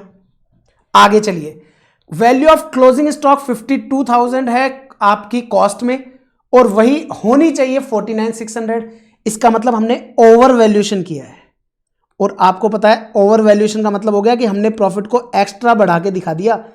Over valuation of closing stock, over valuation of closing stock in cost, और वो कितना आ जाएगा sir, over valuation of closing stock in cost आ जाएगा आपका दोनों का डिफरेंस 52,000 माइनस 49,600, तो ये आ जाएगा आपका 2,400 का। नेक्स्ट, इसके बाद में आपका इंटरेस्ट जो है वो चार्ज किया गया है, कॉस्ट में तो चार्ज कर लिया लेकिन फाइनेंशियल अकाउंटिंग में चार्ज नहीं करना, तो interest charged in cost, cost में चार्ज किया ना तो वापस से ऐड बैक कर दो 6,000 रुपए। और इसके बाद में आपका प्रीलिमिनरी एक्सपेंसेस राइट ऑफ करना है और प्रोविजन फॉर डाउटफुल डेट वो तो माइनस में जाएंगे, तो ये आ जाएगा आपका प्रीलिमिनरी एक्सपेंसेस, क्योंकि ये केवल फाइनेंशियल नेचर के हैं तो फाइनेंशियल निकालते समय लेस हो जाएंगे, और provision for doubtful debt PDD, और ये कितने हो जाएंगे 800, ये हो जाएगा 150, ये हो जाएगा। तो टोटल ऐड करने वाले आइटम कितने हो गए सर, टोटल ऐड करने वाला आइटम हो गया है आपका 1,700 plus 1,300 plus 8,000 plus 750 plus 475 plus 6,000, तो टोटल ऐड करने वाला आइटम हो गया सर 18,225, और लेस करने वाले आइटम कितने हो गए सर, टोटल लेस करने वाले आइटम हो गए sir 3,120 plus 5,700 plus 4,300 plus 1,400 plus 2,400 plus 800 plus 150, तो ये हो जाएगा 5,3,870, 5,3,870, ये माइनस। अब आप इसको कर लीजिए, ऊपर लॉस था तो इसको माइनस में लिखेंगे, लॉस था तो माइनस में लिखेंगे, तो माइनस का 172,400, इसमें हम ऐड कर देंगे 18,225 और लेस कर देंगे इसमें 5,3,870, आंसर आएगा 208,045 और आंसर मैच है। माइनस का 208,045 और ये आ जाएगा आपका loss as per financial accounting, there, that's all. Loss as per financial accounting ये आ जाएगा, खत्म। इसी के साथ क्वेश्चन नंबर 12 भी आपका होता है समाप्त। तो दोस्तों इसी के साथ क्वेश्चन नंबर 12 भी होता है समाप्त। क्वेश्चन नंबर 7, 9 मैंने आपको क्लास में समझा ही दिया, क्वेश्चन नंबर 12 मैंने आपको करा ही दिया है। तो इसी के साथ ये वाला पोर्शन जो है ना, और मेजरली मैं आपको बता दूं क्या, कॉस्ट अकाउंटिंग का जो रिकंसिलेशन है ना, ये इसमें मोर और लेस इसी तरह के क्वेश्चन आते हैं। तो अगर कोई बच्चा केवल ये लेक्चर भी देख के चले जाएगा ना, तो मैं उसको इतना कह सकता हूं कि अगर 8 मार्क्स का क्वेश्चन आता है ना, तो आपके 6 मार्क्स तो कम से कम कहीं नहीं जाएंगे रिकंसिलेशन स्टेटमेंट में, इतना मैं कह सकता हूं आप लोगों को। ठीक है, तो ये आपका पूरा पोर्शन रहा है यहां तक का। इसको अगर किसी ने कॉपी नहीं किया है तो मैं फुल स्क्रीन कर देता हूं, फटाफट से आप लोग कॉपी कर लीजिएगा। इसको आप लोग कॉपी कर लेंगे, देन इसको आप लोग कॉपी कर लेंगे, देन आप लोग इसको कॉपी कर लेंगे। वीडियो पॉज करके कॉपी कर लीजिएगा, बड़ा सिंपल सा सिनेरियो है हमारे पास, कैसे कॉपी करना है उसका। तो आप लोग इसको कॉपी कर लेंगे।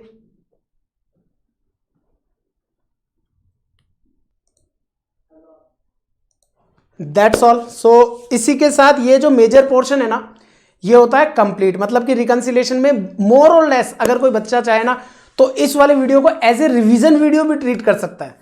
इस वाले वीडियो को एज ए रिवीजन आप मानोगे ना, तो रिकंसिलेशन का पूरा पोर्शन इसमें कवर हो गया है आपका, मोर और लेस यही है।